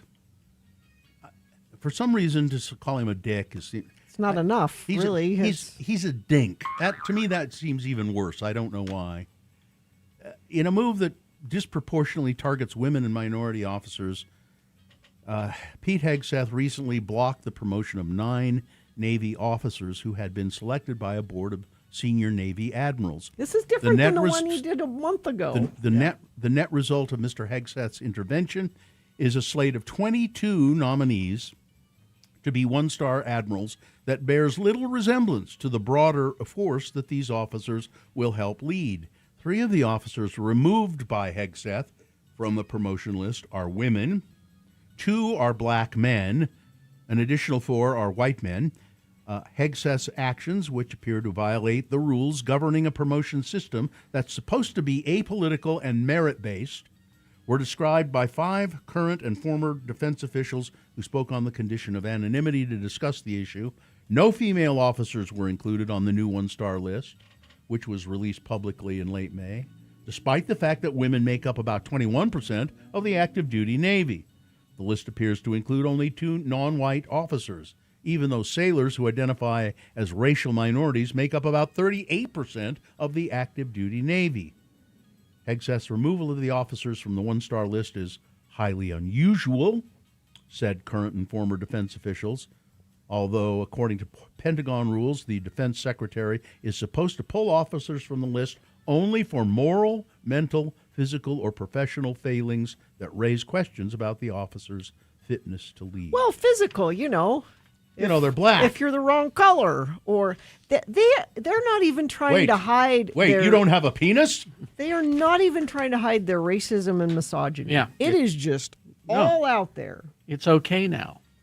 We're all in on this. Yeah. This Boner is not candidate- okay. Boner candidate number 3. It just makes me depressed.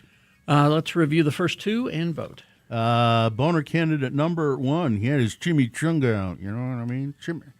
This is a guy exposing himself in Florida outside of a Taco Bell. Cops arrested him, and they found that he had his pet fish with him, a betta fish in a little plastic container in water in his backpack. So, well, he's an animal lover, I guess.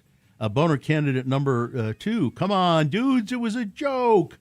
16-year-old kid who had his Bluetooth device labeled bomb, and it was on a flight to Spain from Newark, New Jersey, and the flight attendants kept saying, people have to turn off their Bluetooth before we can, or we'll turn the plane around, and he didn't, and I don't know how I guess they didn't catch him until they got back. Boner candidate number 2. And then boner candidate number 3, he's despicable. He's self-centered. Pete Hegseth. There we go. Time to decide who is boner of the day. Which one do you think is the worst? 1, 2, or 3? Remember your candidate number, the one that you think should win. Put that single digit in the message of a text, and then text that to 33986. That's one way to vote. Another is to call Katie in the producer's booth. She'll take it, your live voice vote at 877-602-9696. Or you can go online, x96.com. Look for the box. It says Boners, June 2, 2026. Click and vote. If you don't see that box, refresh your browser. It'll appear. Click and vote. You got less than 3 minutes to get your vote in. Now, as soon as we award the boner, the phone lines will be open for our X poll. What are your Radio from Hell memories? Thank you. For you coming up as soon as we award the boner. Hang on. Vaxildan, our radio pup, finally has a sponsor. It's Zero Res, and this time of year brings a lot of dirt and things through your house, damaging your carpets. Vax says book your carpet cleaning appointment today. Not only do you get the 4th room free, but your animals will thank you with extra love. Go to zerores.com today.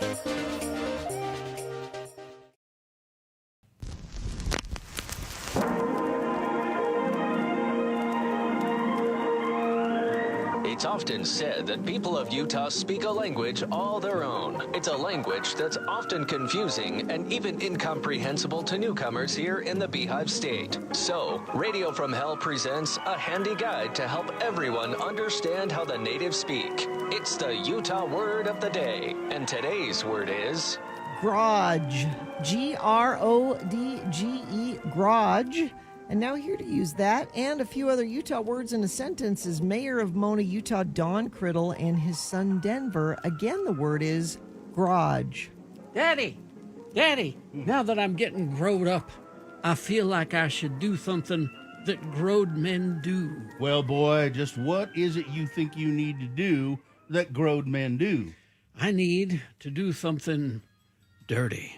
Denver? I think I need to borrow your car so I can get up to Salt Lake where I can do it. Now, hold it. You hold it right there, little mister. Just hold it. What have you got in your head? Are you planning a trip to that so-called gentleman's club up at the Salt Lake? What? You mean trails, Daddy? Oh, heck no, I don't need trails. I mean, I ain't never been there, but I'm pretty sure we got the same kind of thing here in Mona. Oh, Denver.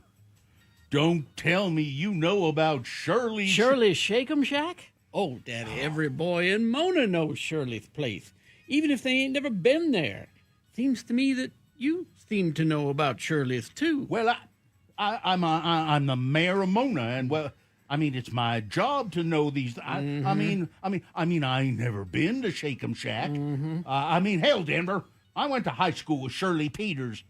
Denver, you ain't... Been to Shirley's? No. But I know this. Shirley does take her shake-em-up in that garage that's attached to the house.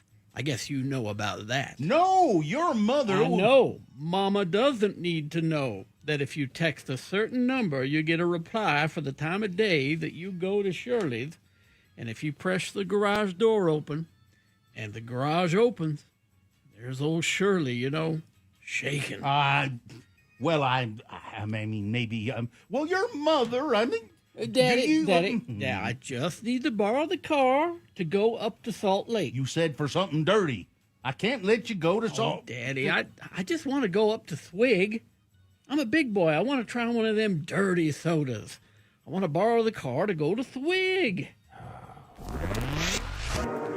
Join us again some other time as we examine how the Utah natives speak with the Utah word of the day.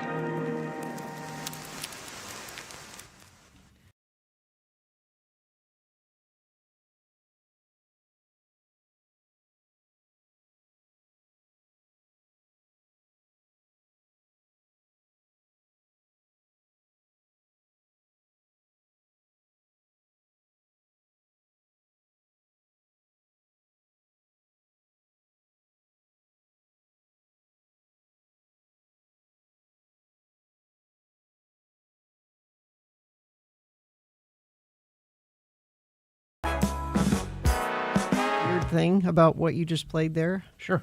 My father-in-law's birthday, September 21st. Mm-hmm. He didn't have a birth certificate. Oh.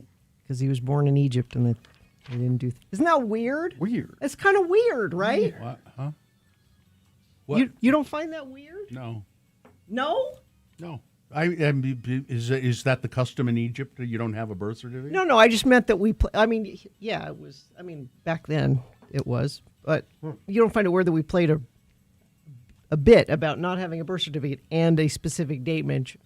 Anyway, I thought it was weird. Bill doesn't think. Oh, it's I weird, see. It's a coincidence, is what you're saying.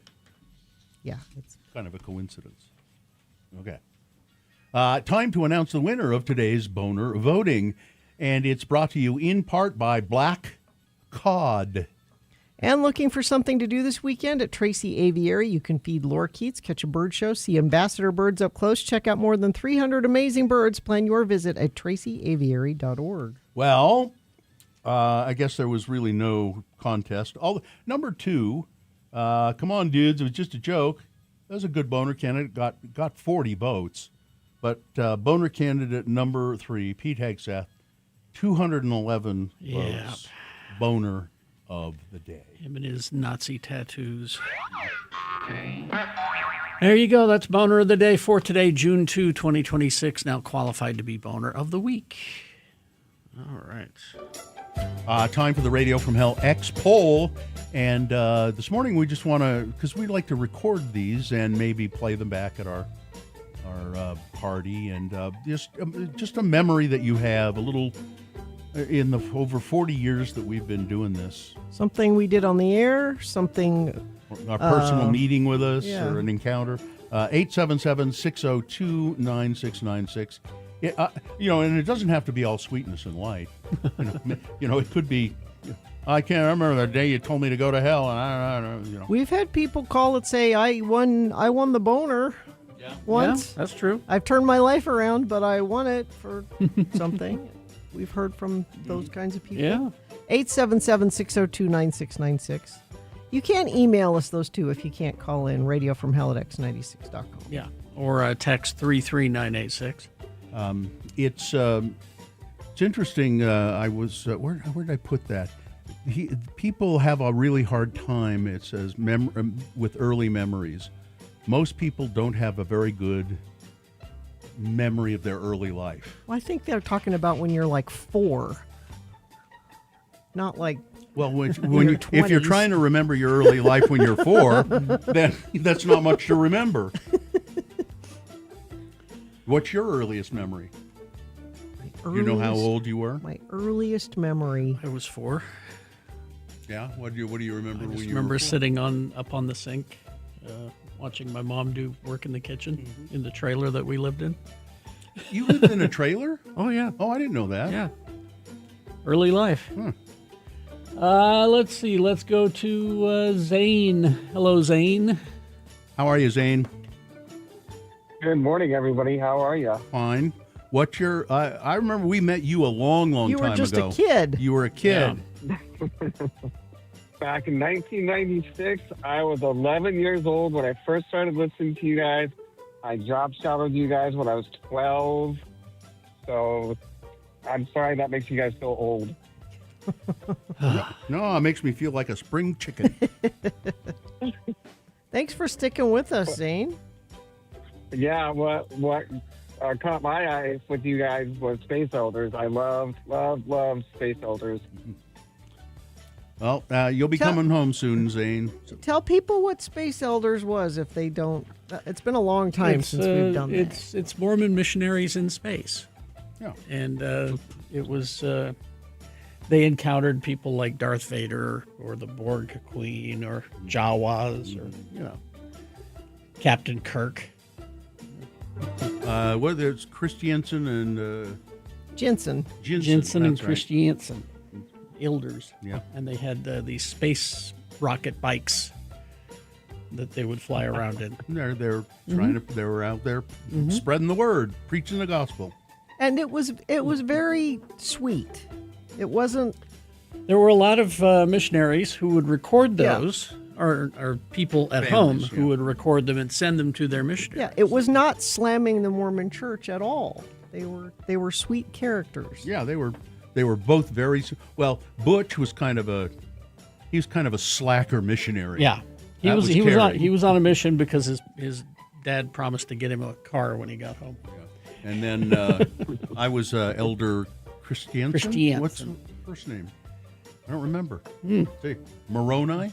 No. And Lehi.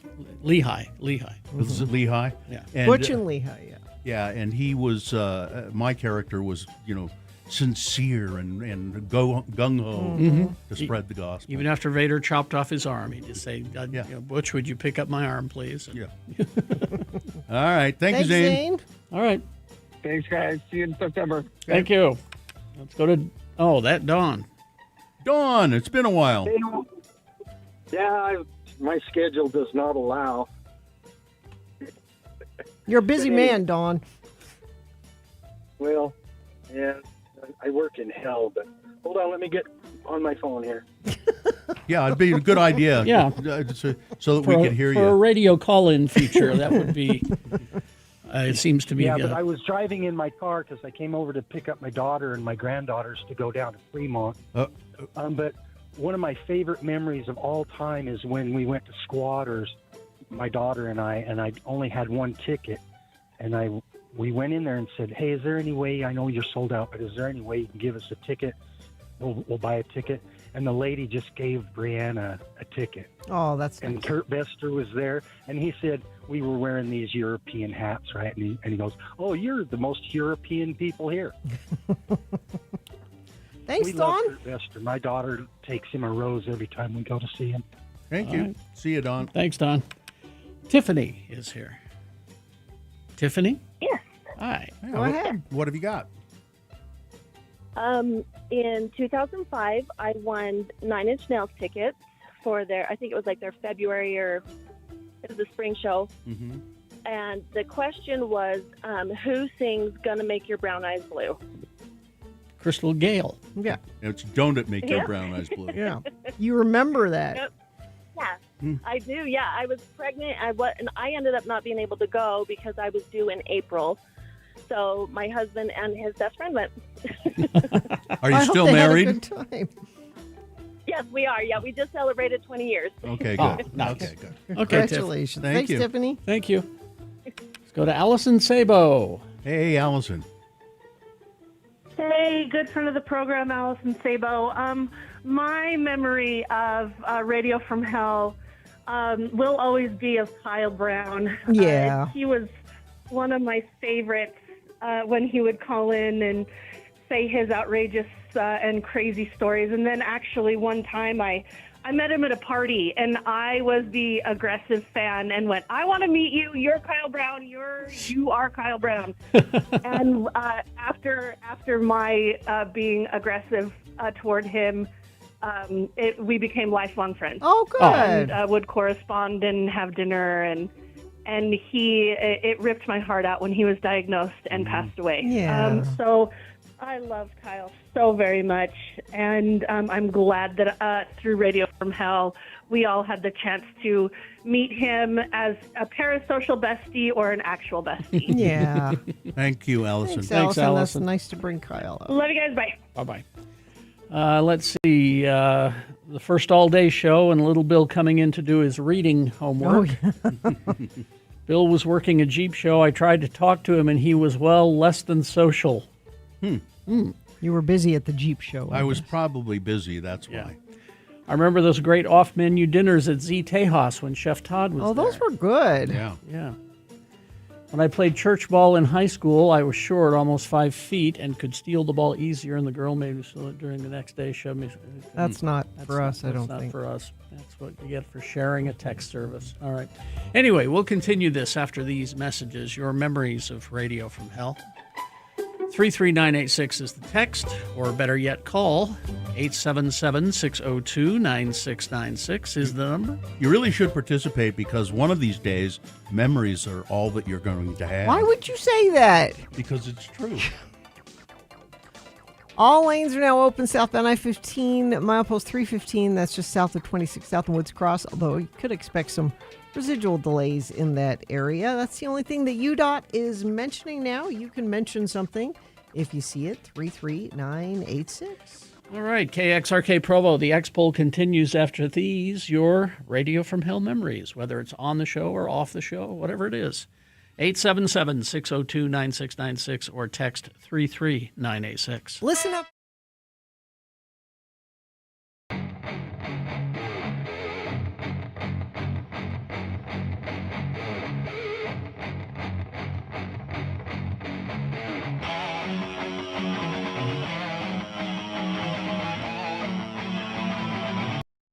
I can't decide. Offspring's coming on August 3rd, if you're curious. August 3rd. Let's see. Yeah. I'm looking at... I'm looking at the snow. I can't believe that. Yeah. It's just... I got worried that Boba Fett died, Carrie, because Boba Fett was trending. I don't. Well, you mean the actor? No, They killed him off? Oh, I just got worried. Doesn't appear. Did you click on it? Yeah. I'm not clicking on it. Oh, is because this a spoiler? I'm thinking it's a spoiler that you have already spoiled now. It just for The Mandalorian, which you- I haven't watched yet. I'm planning on watching today.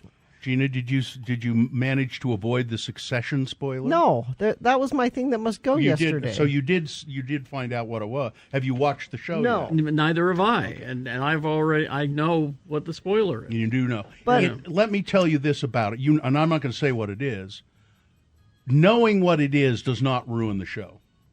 I've heard there are things about it like there's some long shot, some amazing 30-minute long one-take shot or something. 30 minutes? It's just how the people respond to what happens is what's important and what's interesting. Not what happens, but how everybody responds to it. So We've got them stacked up. We got that and Yellow Jackets stacking up, and I hate that you're not able to keep things. There's no way to keep things a secret. Well, that show, Yeah. The Beef, is so good. I finished that. I haven't finished it yet. I But finished that. those people are all just so awful. Everyone is terrible. Oh my God! Even when you start thinking even the little girl, think, oh, you little brat. So my husband is not on social media at all. Good for him. So he's able to ignore things. So and he does this with sports stuff all the time. Oh.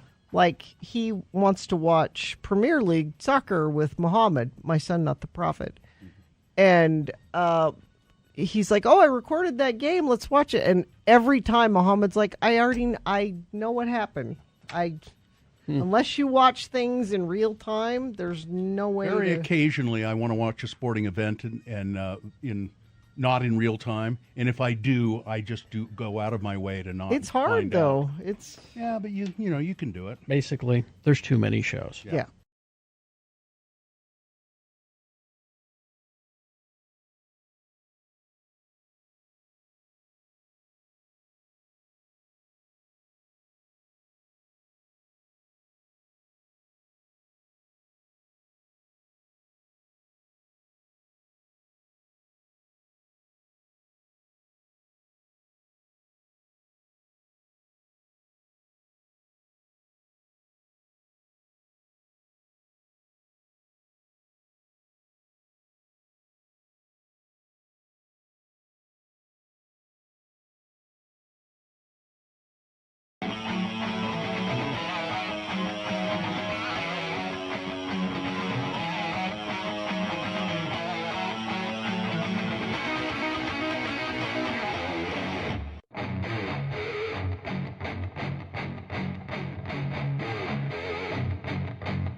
Potsy did in Sunset and says, it's June in Sunset right Sunset. now. Yeah.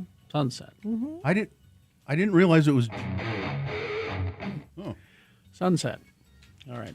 Let's see let me get the. There we go. 877-602-9696. Memories of Radio from Hell, personal meetings with us, things you heard on the radio, whatever you like.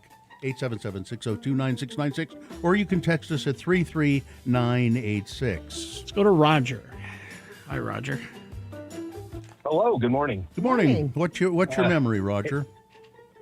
I hate to be a bummer, but I woke up to the news of September 11th with you guys. My clock radio went off. Oh, yeah. And Bill was talking about the first plane, or the plane hitting the tower, not sure what was going on.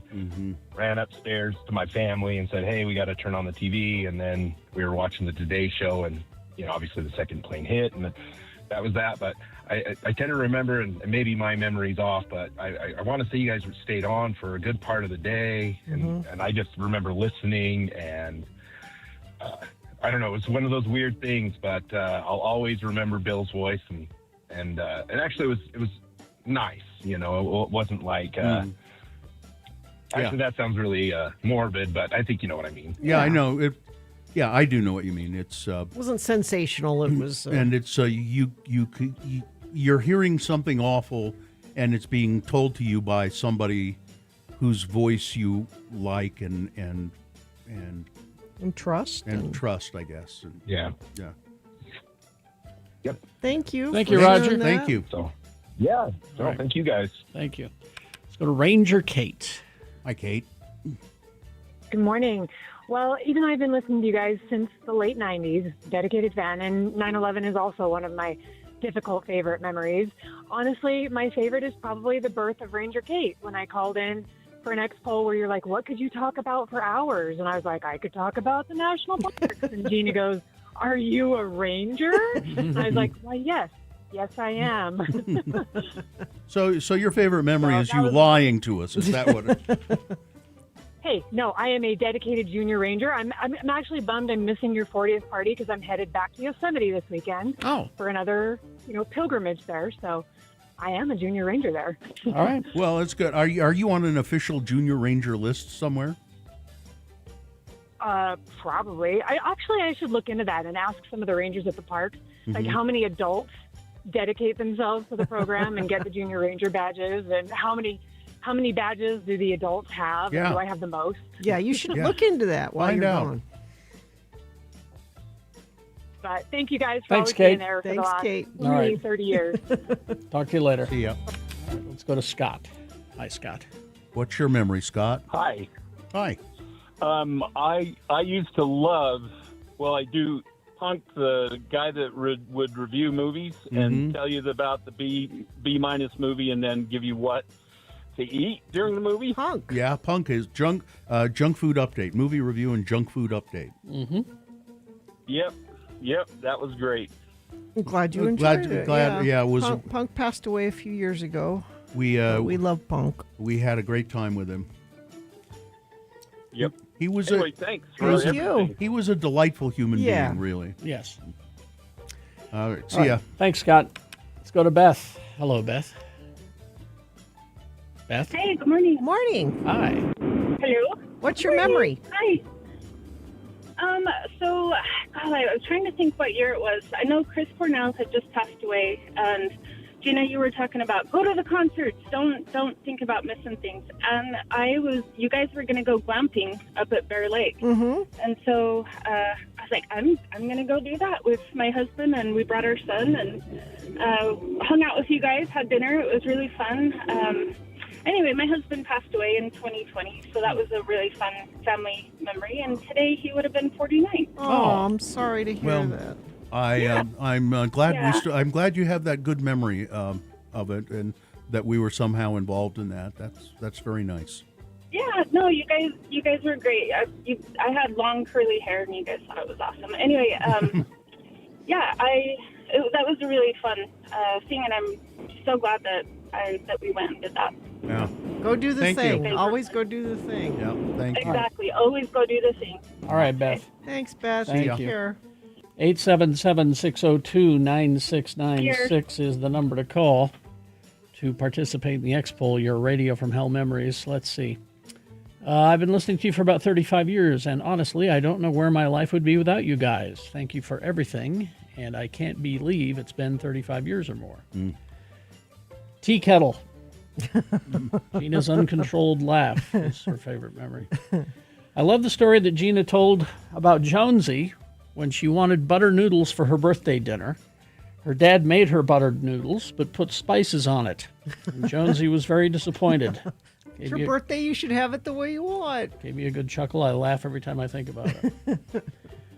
My memory is my family going to see you do the show at Snowbird for Oktoberfest. We were the only one there, and you all shared your bowl of fresh fruit with us. Nice gesture. Margaret Ruth, our son Kyle, sister Dottie, Space Elders. Trav the Trash Man here. I've been driving for this company almost 27 years, and you guys have been with me every morning. I can say I relate to each one of you in some way, and you've helped me form my opinions on many things. Your chemistry together is bar none. Here's to many more mornings. Much love. Let's see. I own the Cheap Live X CD with the Big Ass Show acts on it. It has a Space Elders as a secret track. Yeah, that's right. Also, something with Mulder and Scully. It's the X96 files. Yeah. It's a sketchy Blake. Carrie said, I'm like a cancer that doesn't go away.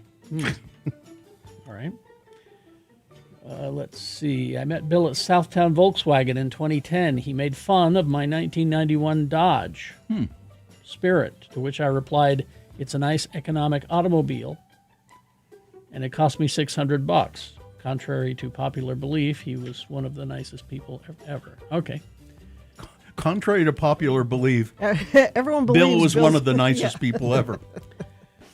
Gina saying, I'm sexy, damn it. Hardly. I remember playing Beat Gina, and the topic was serial killers, but we won Christian band tickets. I thought it was strange. It is. We may not have known they were a Christian band. Let's see. I remember Chuck Heston mini disaster movies. They were super funny. Sister Dottie was my favorite. Yeah. Let's see. My favorite Radio from Hell memories are Punk's movie reviews. That's what got me into you guys way back in 2003. His reviews also got me into B-movies.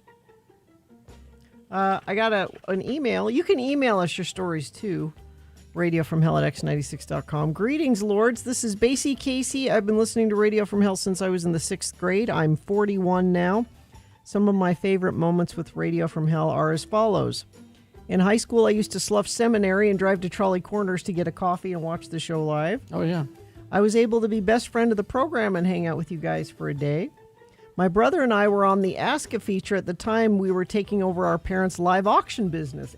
Ask an Auctioneer. Remember that? Yeah. My brother made you guys bid on a pen. And there was a time when you guys used to do a feature where listeners would call in and leave a voicemail discussing a predetermined subject. I think it's how you used to do the X poll. Anyway, the subject was, if you were a stripper, what would your stripper name be and what would your song be that you danced to? My stripper name was Teddy Rumpskin and my song was I Could Never Be Your Woman. So many other memories. Love you guys. See you on Saturday, Basie. Oh, okay. You guys aren't fart joke people, thank God, but that one time Kerry pulled the mic down to his butt and farted. Yeah, I remember. One time is funny years. One time in 40 years is funny and acceptable. And what was amazing about that was Kerry did that. Kerry claims, and I think he still claims, that he can fart on demand. I can. Which is, it's We all have our talents. it's just bizarre that you can do that. Mermaid Angie finally meeting Bill after many years and getting a fundraising burlesque show. I still have yet to meet Gina and Carrie. Well, we're available. Yeah. They're around. Let's see. Brett from the chat room here. My Radio from Hell memory was writing Frontrunner and someone farted. I posted in the chat room and Carrie read it on the air. I'd always been a fan before, but that made me a super fan. Yeah, you don't want to fart on the Frontrunner. No. Let's see. We came to an all-day show and were offered pizza cones that some business had brought in. Carrie scowled at my son when he took a second one, not realizing that Bill had offered. He still suffers from an irrational fear of radio personalities. Well, that's good. That's a good thing. That's a healthy, That's actually healthy thing to have. Yeah, I feel like I've taught him a lesson. Let's see. Punk Kyle, Dove Saporin. Oh, Dove, yeah. Dove, yeah. And more than one movie critic. Yeah. Yeah, that's true. Let's see. I have strong memories. This is Clark. Strong memories listening to your show for almost 20 years while working construction. I was introduced to you by my brother-in-law who passed away a few years ago. Love you guys. Your voice is always a comfort. The all-day show and the Ask a feature. My favorite is with Bill. Bill says he knows Jesus doesn't love him. Gina was like, oh, no, that's not true. How do you know? Bill replied, he knows Jesus doesn't love him, just like he knows that Santa doesn't love him. The same They reason. both love you, Bill. No, no. I liked the Sex Girls theme song. I liked that segment. Oh, are you ready for Okay. this segment? You haven't seen how Jesus and Santa both look at me, Gina. That's You know Side-eye. how they really feel. Side-eye. yeah. Let's see. And then Katie is sharing one.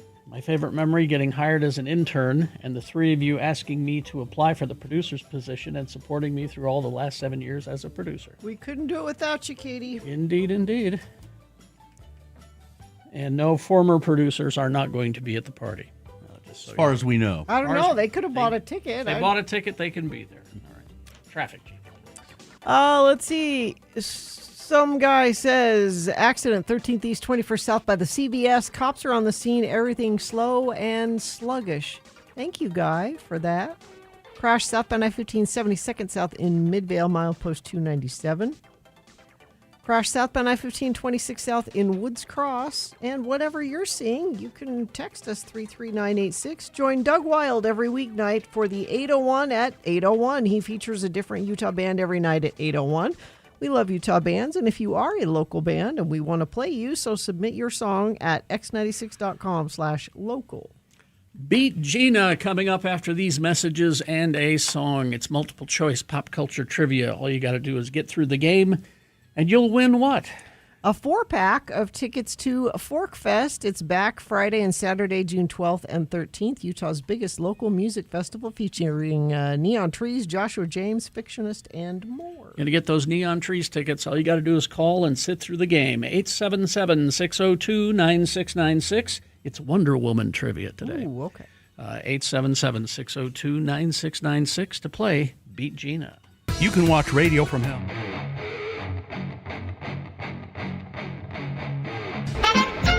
Oh, boy, howdy. It's Nicky Olaf filling in as today's announcer for my uncle Johnny Olaf for this edition of Beat Gina. Hey, kids. Beat Gina. No. What did I say? I thought you said Eat Gina. It's Beat Gina. Oh, okay. Hey, kids, have you ever thought, this spin top needs more spikes? Well, look no further than Beyblades. Oh, with my. a simple pre-planned pull of the launcher with a friend, these weighted mini cyclones of death will smack and bang against each other within the safe confines of a flimsy plastic arena, with each rotating round razor hilariously popping out at a terminal velocity until only one victorious Beyblade remains. Just make sure it doesn't take your face with it.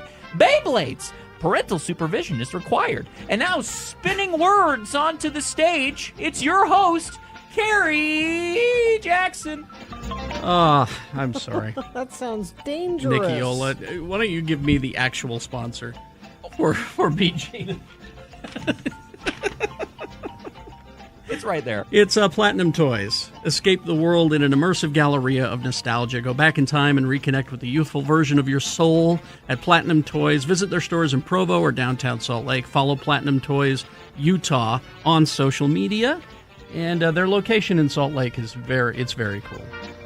You're going to walk in there and go, ooh, ooh, ooh.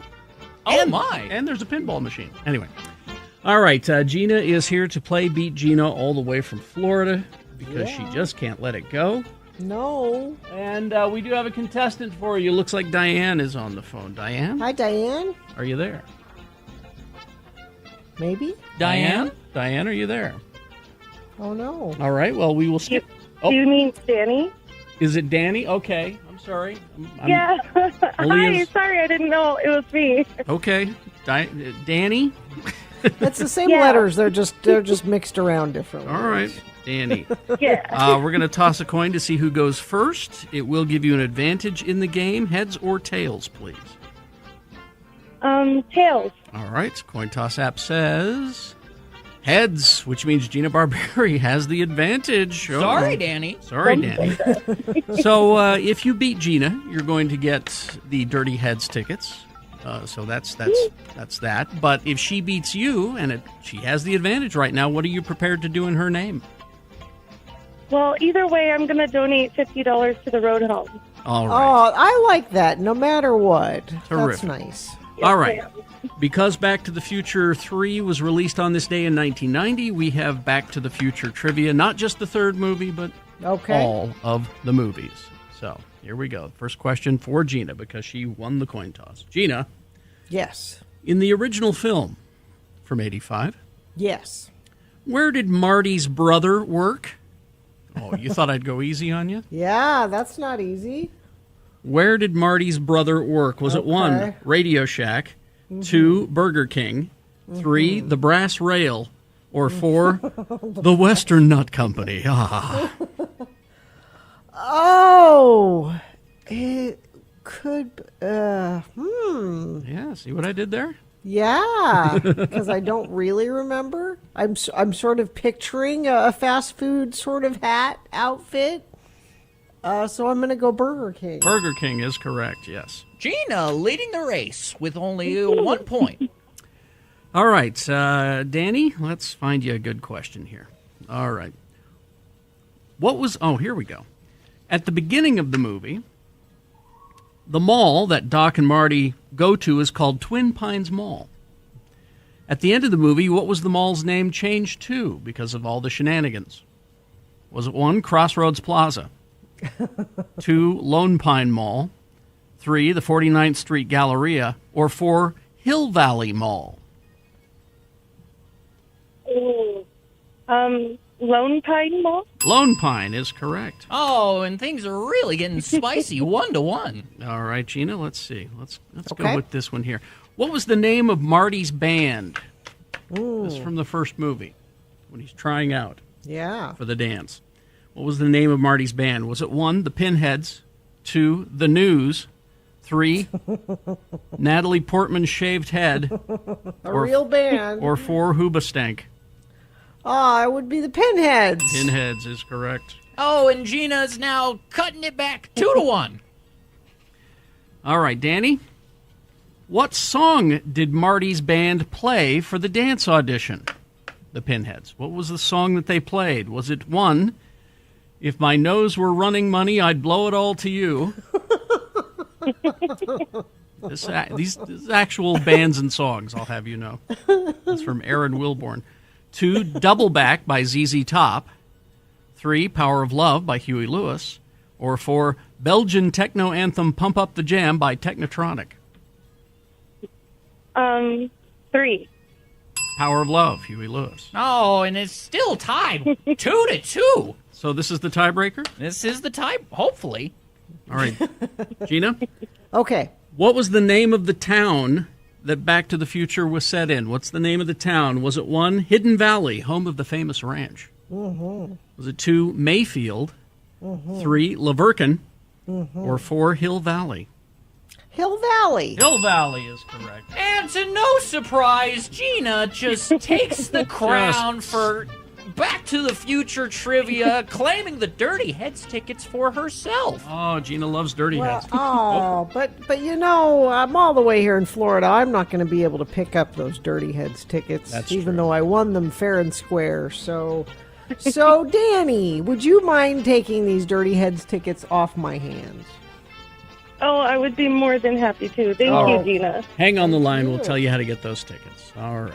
I gotta go and take some Dramamine. I'm a little nauseous from the Beyblades. I don't blame you. All right. All right.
It's 8:23 right now, and we need a contestant to play Beat Gina to win these Neon Trees tickets. Let me tell you more about that. How about? Okay. Fork Fest is back Friday and Saturday, June 12th and 13th. Utah's biggest local music festival featuring Neon Trees, Joshua James, Fictionist, and many more. 3 stages, 31 bands. Tickets are only $35. Kids 11 and under are free. You can go to forkfest.org, and we have a 4-pack of tickets to Sporkfest. So 877-602-9696. Call and get those tickets to see Neon Trees. All right, let's get playing. Well, it is time for the most beloved game on the radio today. It's time to play Beat Gina for fabulous prizes, as you just heard, Neon Trees tickets. And what fun to play along with a listener who tries to match wits with the incomparable Gina Barberi. I'm your announcer, Johnny O, and when people compliment me on my hairstyle and ask me how I achieve it, I always answer them with the truth. I use an egg beater. What? Now, when you need a hard-working steel wool soap pad, what do you choose? SOS or Brillo soap pads? Lab testing shows that SOS soap pads last longer, have more soap, and clean faster. Oh. SOS reusable steel wool pads. No dish soap required. They cut through the grease, remove baked-on food. American housewives have trusted SOS soap pads since 1917. And now, try SOS steel wool soap pads with a fresh lemon scent. Ooh. It's almost delicious enough to eat. And now, here's your host, a man who always has that fresh lemon scent about him, Kerry Jackson. Thank you, Johnny Ola. You're welcome. So housewives, no men are doing dishes. No. With SOS pads. You saw that beautiful housewife there in the, Yes. in the advertisement on screen. Yes. Look at what a lovely, how happy she is to have been cleaning that, scouring that pan. Randomizer has picked a contestant. Gina, you'll be going up against Justin today. Justin, are you there? I am here. All right, Justin, we're going to toss a coin to see who goes first. It will give you the advantage in the game if you call it correctly, heads or tails. Give me tails. All right, let's see what happens. It is heads. Oh. Really sorry. You're going to have to work for these Sporkfest tickets. All right, because you lost the coin toss, that means Gina goes first. Multiple choice, pop culture trivia. If she gets it correct, she gets the point. If not, oh, Justin, I hope you were paying attention. You're going to get the same question. If you answer it correctly, you'll steal her point away. We'll go back and forth till one of you gets 3 points. The Wonder Woman movie was released on this day in 2017. I love that movie. And so we just thought we'd do some Wonder Woman trivia. Okay. All over the place. Okay. Mm-hmm. Let's see. In the 1975 TV show, Linda Carter controlled what part of her Wonder Woman costume? Controlled it? Yes. Was it 1, the flashes flying from her bullet-deflecting bracelets of herself? 2, a secret side zipper. The suit was so tight she could not sit down. 3, her panties of patriotism. Or 4, her Playtex Crush Your Heart bra of justice. I'm betting she had a secret side zipper. Oh, no. No? I invented that. Justin. I'm going to go with 1, her bracelet. Yes, Yes. she was holding a remote-controlled device in her clasped hands. Really? That made it spark. There you go. Point for Justin, and he controls the question. Justin?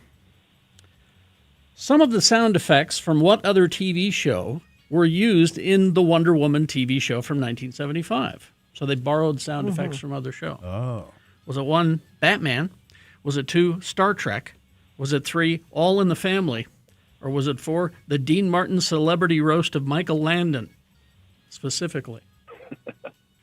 I'm going with 1, Batman. Batman? Nope. You would think. You would think, but no. Ooh. So Star Trek, huh? Correct. 1-1. Now Gina controls the question. Gina? Yes. Which of Wonder Woman's accessories was forged from the magic girdle of Aphrodite? Okay. Was it 1, her Playtex Crush Your Heart bra of justice? Sure, yeah. Was it 2, her panties of patriotism? Is it 3, the lasso of truth? Or 4, her golden tiara? I'm going to say her tiara. Yeah. No? Well, there you go. Whew. Justin. All right. Lasso of truth. Lasso of truth is All right, that's We're 2, just stumbling our way into these answers. That's Yep. what's happening. Yeah, that's right. 2 points I for appreciate Justin. your help with that, Gina. 1 point for Gina, and Justin, you get this question, and you will win. Justin? All right. correct. In which comic book did Wonder Woman make her debut? Was it 1, The Invincible Mild-Mannered Man, number 9?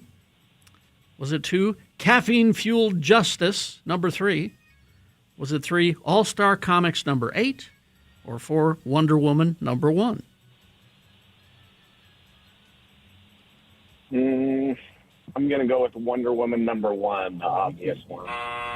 Yeah, that's what I would have done. Too obvious. Again, we're stumbling into this, so that would be number 3 then. You guys have planned this out to stretch it out. All-Star Comics, number 8. All right, 2-2. And now, Gina, you could win with this question. Gina, the island that Wonder Woman comes from is called Themyscira, but it is known by another name.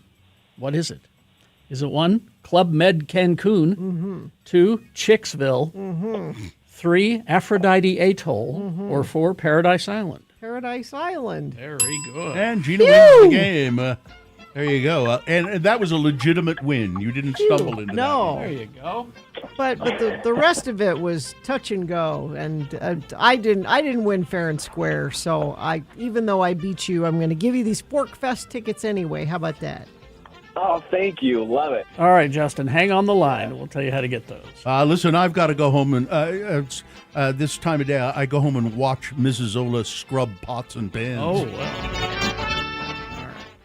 Big Boy News now, brought to you by... The grim, dark future of the 41st millennium is shaking with new releases for Warhammer 40K. Protect the Imperium from large threats with the new Imperial Night Destroyer, or serve the forces of chaos with the new Iron Warriors Combat Patrol. More available at Haster Games. And don't forget... The views expressed on X96's Radio from Hell show do not necessarily reflect the opinions of Broadway Media, its management, owners, or advertisers. This program is intended for mature audiences. Parental discretion is advised.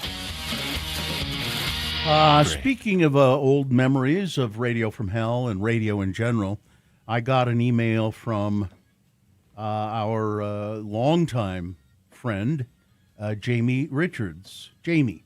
Oh, Jamie. Yeah, Jamie. Which says, I want to inform you that Martin Davis has passed away. The last time I spoke with Martin was Christmas Day 2025. I always enjoyed listening to him. He'll be missed. So I looked up Martin Davis, and there is an obituary. Short, sweet, to the point. He died on May 7th. Born in Sussex, England, Martin Davis. And for those of you who don't know, he was a talk show host on... what was it? K-Talk? K-Talk, yeah. He passed away peacefully at McCady Hospital May 7th of this year. And then this is very touching. It says, Martin, darling, you were most beloved, my partner in life for 46 years. What a journey. You were witty and bright and kind, a light to many. Daughter Sarah, son Ben in England also miss you terribly. You are loved forever. Celebration of life sometime in June with Natasha, Ben, and Sarah. Always yours, Natasha. That's nice. That's very sweet. And he was quite an entertaining talker. He was. I used to listen to him fairly often, and if I remember correctly, that's where we first heard Amanda Dixon on the radio. Was as kind of she was just, I don't know, like she was just a helper on his show. I don't remember that. She was on occasionally. I'll have to see if I'll check my memory on it and see, or maybe somebody remembers, but. Let's see. Mackenzie Phillips is looking back on her one day at a time years with honesty, humor, and a clearer understanding of what's happening behind the scenes. The 66-year-old actress who starred as Julie Cooper on the hit sitcom. You know what's amazing about this story is that Mackenzie Phillips is still alive. Yeah, she really shouldn't. She starred with Valerie Bertinelli. She told Fox News Digital that one memory from the show's run might still surprise fans today. Oh, I don't know. Okay. So this might surprise you that during lunch break, Valerie Bertinelli and I would drive to my house, get in the pool, drink wine, and snort coke. Phillips quickly clarified that Valerie Bertinelli has spoken openly about that herself. Valerie talks about it, so it's not like I'm pulling her covers or anything. She said, the thing was that I was like, Valerie didn't have the same kind of addiction that I had. She didn't have addiction. Well, she didn't have the parents that you had. But it's more than that, though. I mean, it's Valerie Bertinelli was a certain. What she's saying is kind of a person who could snort coke occasionally and not become just addicted and a total wreck. The former child star said drugs were also present behind the scenes of the sitcom. And we would do coke together in the dressing room and stuff, Philip said. I just happened to be the one who got caught. Thank God I got caught, though, she says. And I guess they're still pals. Facing public blowback over the massive data center project in Box Elder County, the head of Utah's Military Installation Development Authority and the president of the Senate in Utah is now asking for changes. In a letter sent to celebrity investor Kevin O'Leary, who's backing the project, Senate President J. Stewart Adams called for the footprint to shrink by 75% from 40,000 acres to 10,000 acres. He also demanded excess water be dedicated to the Great Salt Lake and further environmental mitigation. To ensure the community's concerns are meaningfully addressed, I am calling on the O'Leary Digital Development Team to adequately and transparently meet the following conditions. Transparency like we've always conducted our business in the Military Installation Development Authority. Transparency, nothing behind the scenes. There's that. By the way, we thought we could get away with it. Then we'll put out this piece of paper that's not going to do anything. We tried. Utah already hosts some large data centers. But proposals now moving through the state would operate on a scale that makes the current facilities look tiny.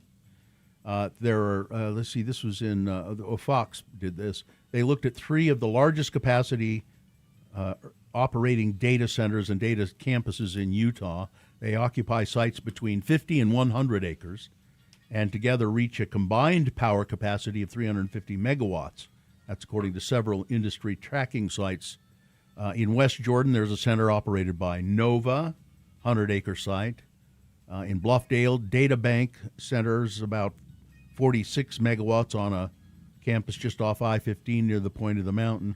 So, but these are all just tiny in comparison to what O'Leary has proposed. Utah licensors have taken emergency action against Provo Canyon School, an embattled teen treatment center, after they say staff at its Provo facility did not seek immediate medical care for a client who was seriously injured during a fight. Officials took that emergency step on May 19, triggering a 30-day period where the Provo facility can't accept any new clients and is subject to closer state monitoring. The Teen Treatment Center also must retain staff on how to respond to emergencies and how to properly supervise the young people in their care. There was a fight between 2 clients, according to the State Department of Health and Human Services. One of these kids lost consciousness in the fight and was bleeding from the mouth. Provo Canyon staff did not call 911. Instead, took the teen to an emergency room themselves. That resulted in about an hour delay in treatment. When the teen was taken to the hospital, the notice of emergency action states they were treated for a jaw injury and brain bleed. That should have been dealt with immediately, not, let's take them to the hospital. So anyway, they're under tight scrutiny right now to see if they can remain operating. James Witten's wife said he was just an old man doing no harm when he was shot outside of his West Point home over the weekend. Maria Witten said her 71-year-old husband had stepped outside to take out the trash on Saturday night when he was shot just feet away from 2000 West. They killed an old man who was doing no harm, she said. Next door, Sarah Herzog shared how it was still light out when she heard the gunshots, that we were actually home when we heard that pop, pop, pop, pop, and then all the police. Davis County Sheriff's Office is looking for a maroon Honda Civic that was seen leaving the area. And I think I heard this morning there was another shooting. Yep, they don't think it's related to this. But weird. West Point, another shooting in West Point. It was a shooting. No, they didn't hit anybody, but there was gunfire. Yeah. If you live along the Wasatch Front here and you want to hop on an e-bike to get around, you could receive up to $800 to purchase a bike as part of a state program. Residents in Davis, Salt Lake, Tooele, Utah, Weber counties are eligible to take part in the program offered by the Utah Department of Environmental Quality, which is looking to reduce toxic emissions. Gas-powered transportation and vehicles are responsible for about half the pollution along the Wasatch Front. Applications opened on Monday. I don't know. I might have seen that they're already full up, but you could check on it. The department, go to the website of the Department of Environmental Quality.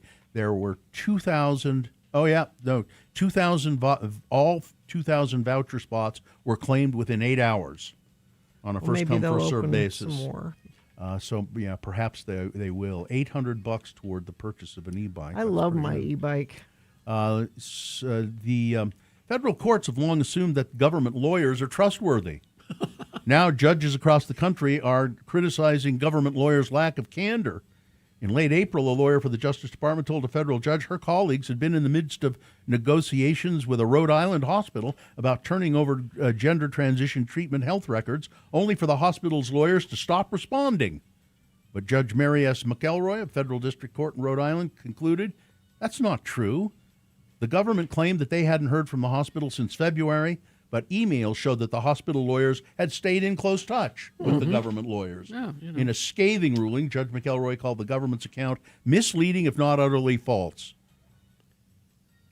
And this is just one example of lawyers working for the Trump Justice Department who are less than truthful about what they do. They just go in and say stuff with no evidence. Yeah. All right, that's it. Sports, weather, traffic. New York City Mayor Zohran Mamdani issued an executive order on Monday allowing all school children to stay up late for the Knicks NBA Finals appearance this week. Surrounded by a group of excited students at City Hall, Mamdani officially eliminated bedtime restrictions for the basketball series. Bedtime is repealed. All of you can watch the finals, he announced during the ceremonial signing. Following the mayor's signature, the children added their handprints to the document as symbolic co-signers. First game of the championship series begins Wednesday at Madison Square Garden. I think that is adorable.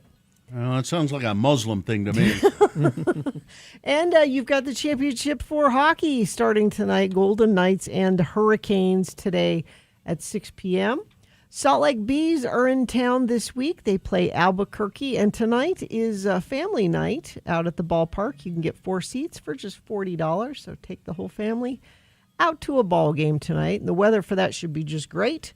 Sunny, high of 84 today, overnight low 57. Will be 90 by tomorrow, and we stay in the low 90s for the rest of the week. I don't see any chance of rain or anything else happening. It's just going to be nice June weather, it looks like. Let me refresh this, see if anything new has happened for traffic. We have a crash northbound I-15, 25th North in Lehigh, off to the left shoulder.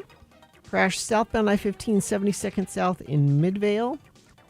And I don't think anybody sent anything in via text for a bit, but you certainly can when you see something. We appreciate it when you do. 33986 is where you do that. Experience Imaginaria this summer at Thanksgiving Point. The 50-acre Ashton Gardens comes alive with immersive play zones, hands-on discovery, interactive creativity, and larger-than-life artistic installations. You can find out more at thanksgivingpoint.org. All right, your Utah word of the day coming up after these. Stand by. Don't miss. Tell your smart speaker to play X96.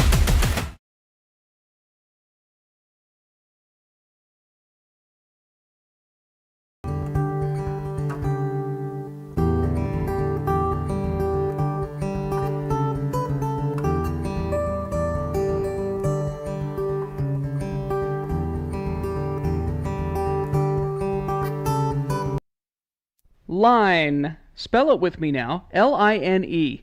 And we'll use it now in some dialogue featuring our good friends LeVar and LeGrand. Imagine, if you will, the boys have gotten together for lunch at the High Spot Cafe. The word again is line. Well, this is good postum here to the High Spot, LeVar. Look, the words good and postum never go together, LeGrand. Now, the coffee here is mighty fine, but don't tell me there's any difference in any postum you get anywhere. It's all horse pee. Well, I like it. And that actor guy sure must have gotten rich off on us Utahns when he invented this caffeine-free beverage. Yep, that Tom Postum has always been funny on the Newhart shows, and he's made a great all-weather beverage, too. Whoa. Whoa. Now this song sure brings back the memories. I didn't know they had Madonna music on the jukebox here. Well, why does it bring back memories for you, LeVar? Do you remember what you was doing the first time you heard the song? Heard it? Hell, I helped Madonna ride it. Uh-huh. And I had tea with the Queen of England the other day. I ain't lying, LeGrand. Me and Madonna had kind of a thing for a couple of months back in '87. I guess you could say Madonna was my girlfriend. Do tell. If I'm lying, I'm dying, LeGrand. Yep. Miss Chacon and me, that's a real name, you know, was sitting in the breakfast nook one morning after a night of truth or dare, if you know what I mean. So anyway, the phone rings. Madonna answers it and says, "Hey, LeVar, honey, the phone's for you." I said, "Who's that girl?" And the rest is history. You're lying, LeVar. You're lying through your tobacco-stained teeth. If I'm lying, then what do you call this? Yeah. It's a picture of you and Madonna sitting in a breakfast nook. Yep. Why, looky there. You got matching pajamas with little horses on them. Mm-hmm. You ain't lying. You ain't lying at all. That's really her. Yep. She'll always be my material girl. Well, what happened? Why did you break up? I dumped her. Why in the heck did you do that? Well, did I ever tell you about me and Tori Spelling?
A different one? Yeah. A different rerun. We did an old day in the early part of the show, but this is another old, very old one. 2019. Huh. We're doing. We're just kind of looking back. It's the 40th anniversary of Radio from Hell. We're playing some old stuff. We're asking for your comments about memories of Radio from Hell. You can still email us those. radiofromhell@x96.com. This is all leading up to our big party on Saturday. We might play some of that back there at the You party. never know. You never know. All right. Yeah, this one's from 2019. I don't recall it, but here we go.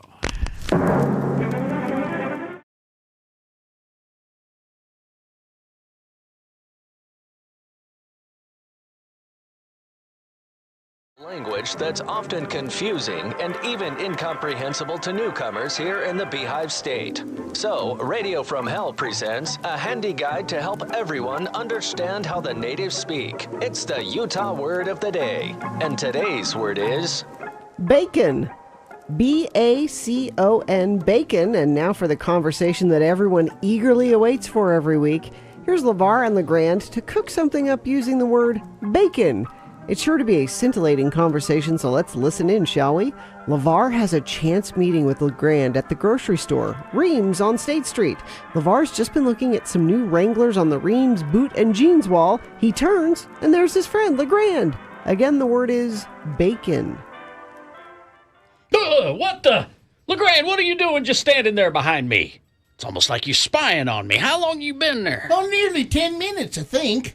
I came over here to the Reams boot and jeans wall to look for a pair of Tony Lama steel-toe work boots, and I seen you standing here.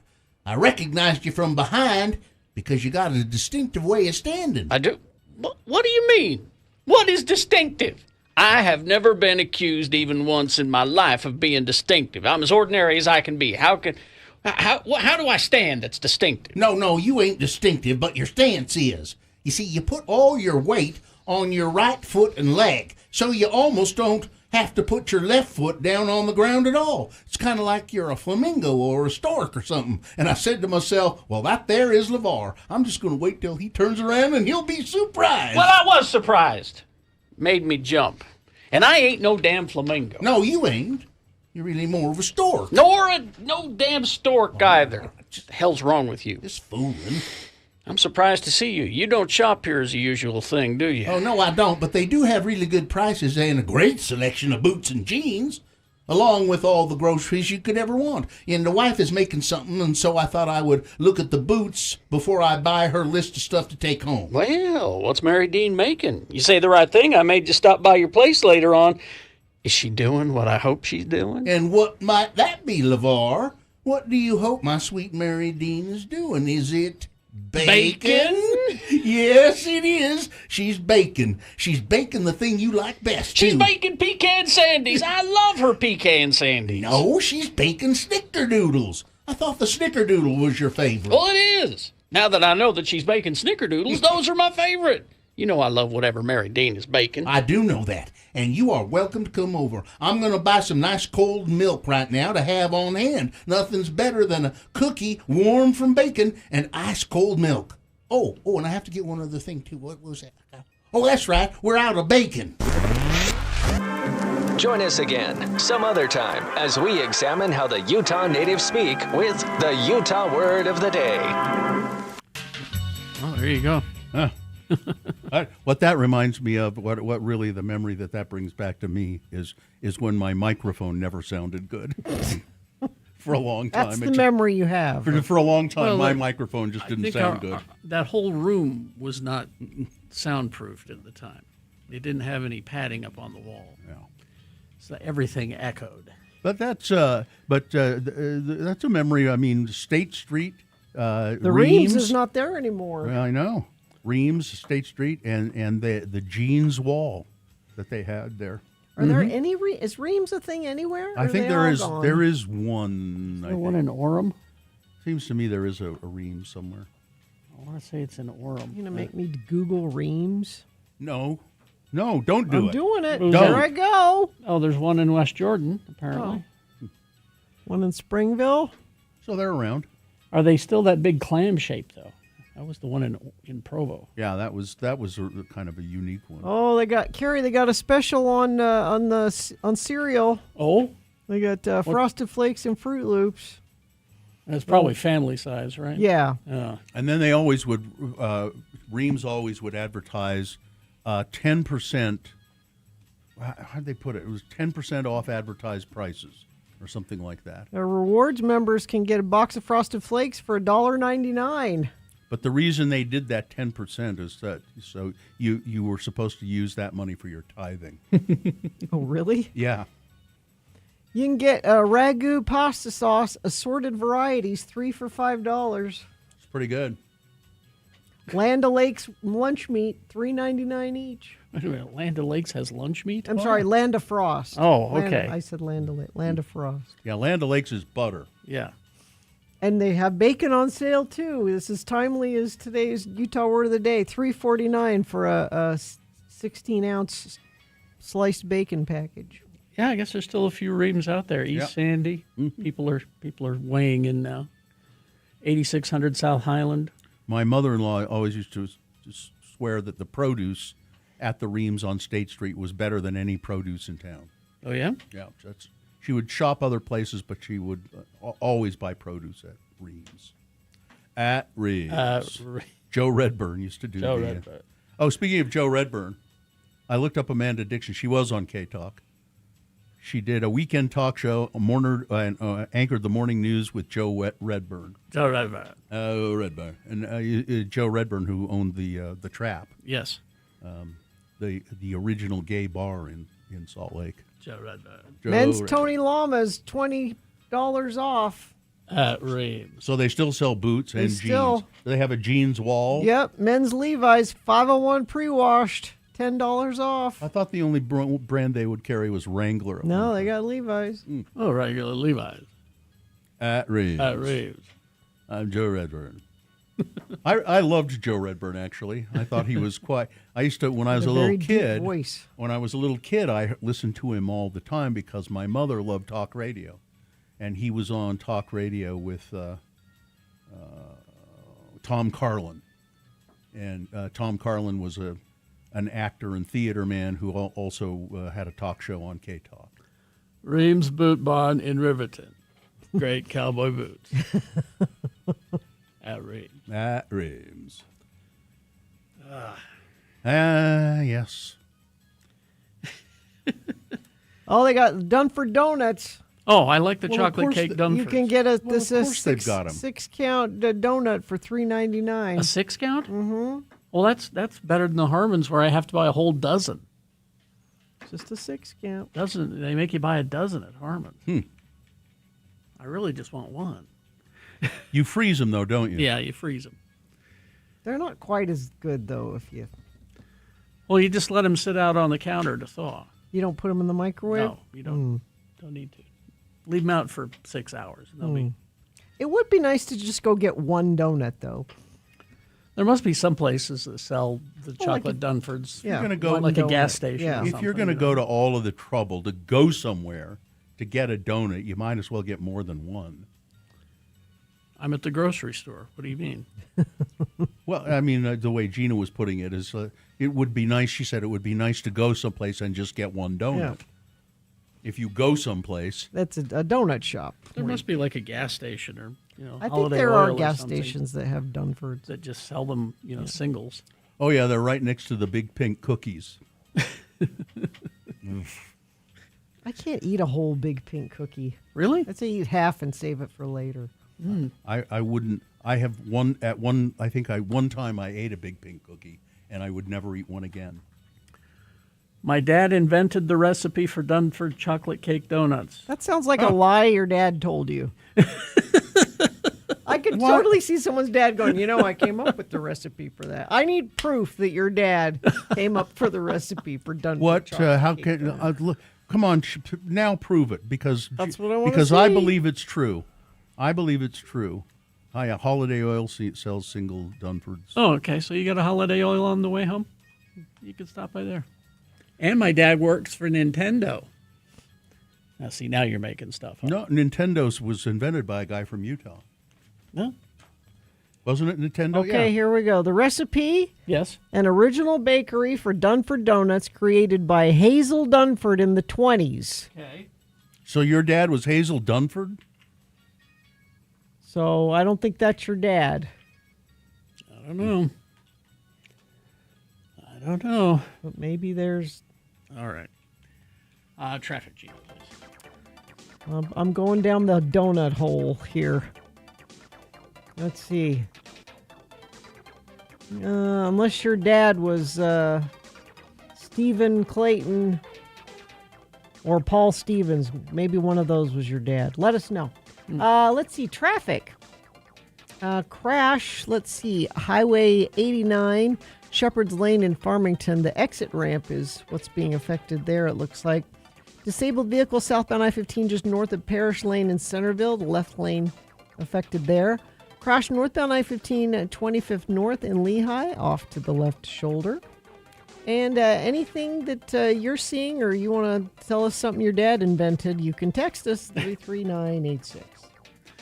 All right, KXRK Provo. We're going to take a break, play a song. After that song, it's the Boner Recap game. Easy to play the game, easy to win the prize.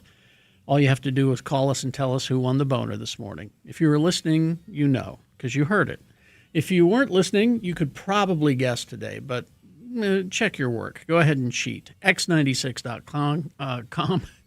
Click on the box that says Boners June 2, 2026. Open it up, and you'll see the answer there. What is the prize? It's tickets to the Reggae Show. Catch Iration live at the Complex on the 18th of June with special guest Tribal Seeds and Tunnel Vision. Tickets are on sale now, or maybe you'll win some from us right now. All right, you'll get those Reggae Show concert tickets at 877-602-9696. Just call and play the Boner Recap game. Easy to do. All right, we'll play it after these messages and a song. 877-602-9696. Summer is here. I don't need to tell you that. Just look out the window. And you, well, you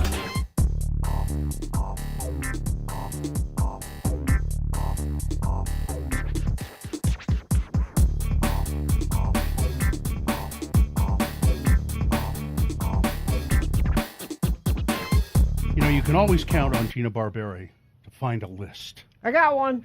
See? Right there. It's Radio from Hell with another list, because people love a good list. X96. Now that says, Gina, people love a good list. Oh, this is a good It says list. it right Oh, in yeah. there. I made her look at it. Okay. Not just read the headline. Not just read the headline and go with it. Yeah, I heard you say. Gina said, which one? She said, well, you read them. What animal kills the most humans? You want me to guess? You can Animal. guess. Animal kills the most humans. Which animal kills the most humans? Dogs. Yeah, that's a good guess. Nope. Not dogs. Now, you've heard about hippos. Yes. That hippos, they're so Sure, I cute. heard You of think? Yes. You think they would not be dangerous? They're not. Yes, they are. I've told you my hippo story, haven't I? And apparently this happened a lot. There was a hippo at the zoo, Hogle Zoo. I don't know if it's still the same one. But you go up and you look at him, and he turns his backside towards the crowd. And then he starts letting this stream of fecal matter come out and twirls his tail and splatters all over the crowd. And Now- apparently does that all the time. Now, that won't kill you, though. No. Hippos are dangerous. I've watched enough Disney documentaries to know that they can be dangerous. A bloat of hippos. A bloat. Now, they're not number one. I'm going backwards in the list. Oh, you're going backwards. I'm going to go So, down, count down to number one. I'm going to say I'm going to say sheep. So there. Well, you have How many? I have personal experience. How many with that. on the list? 1, 2, 3, 4, 5, 6, 7. So hippos are number 7. Yeah. Next is elephants. You think elephants? They're nice. Oh no, they're all over. They can go nutty. Yeah. 500 deaths a year. Wow. 1,000 deaths a year for saltwater crocodiles.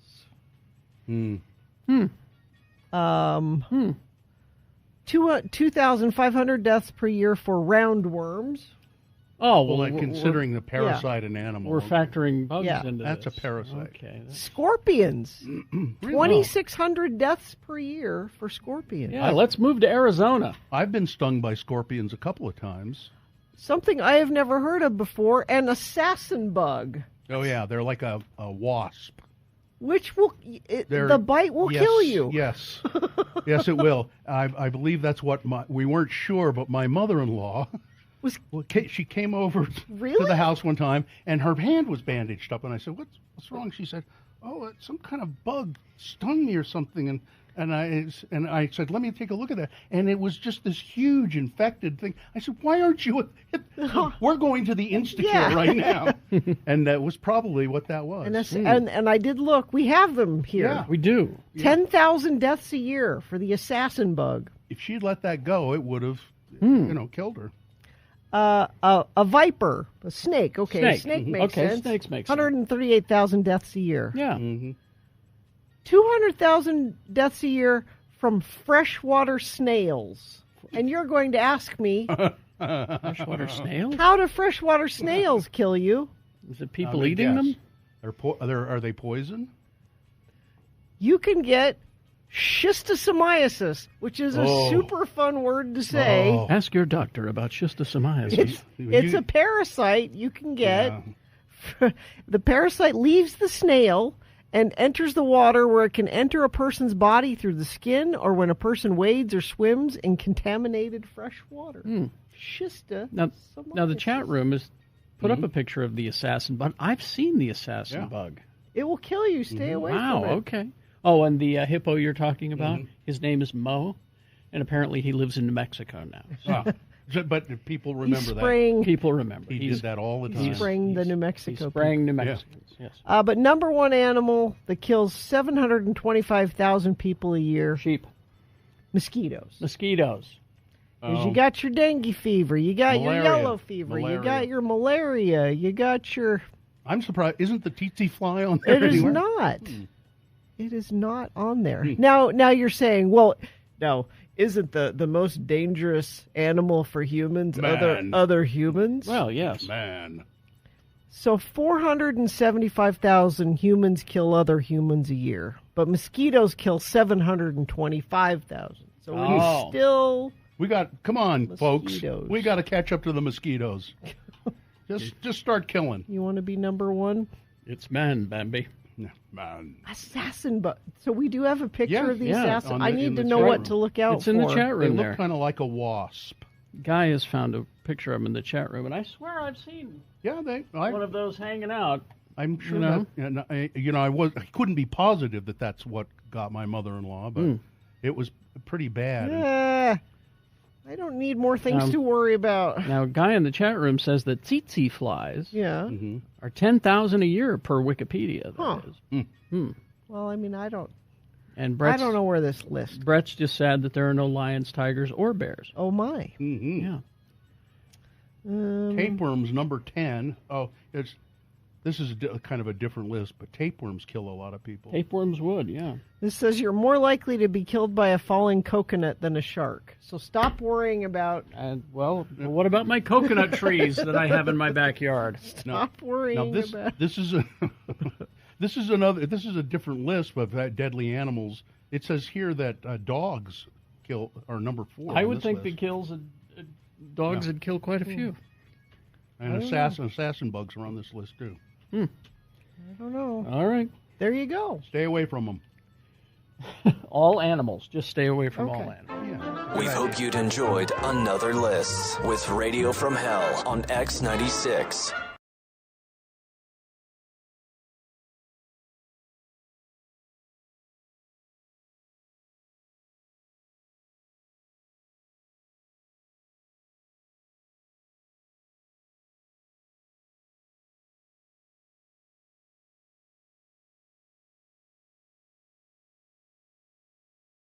Mrs. C is disarmed in Orem right now.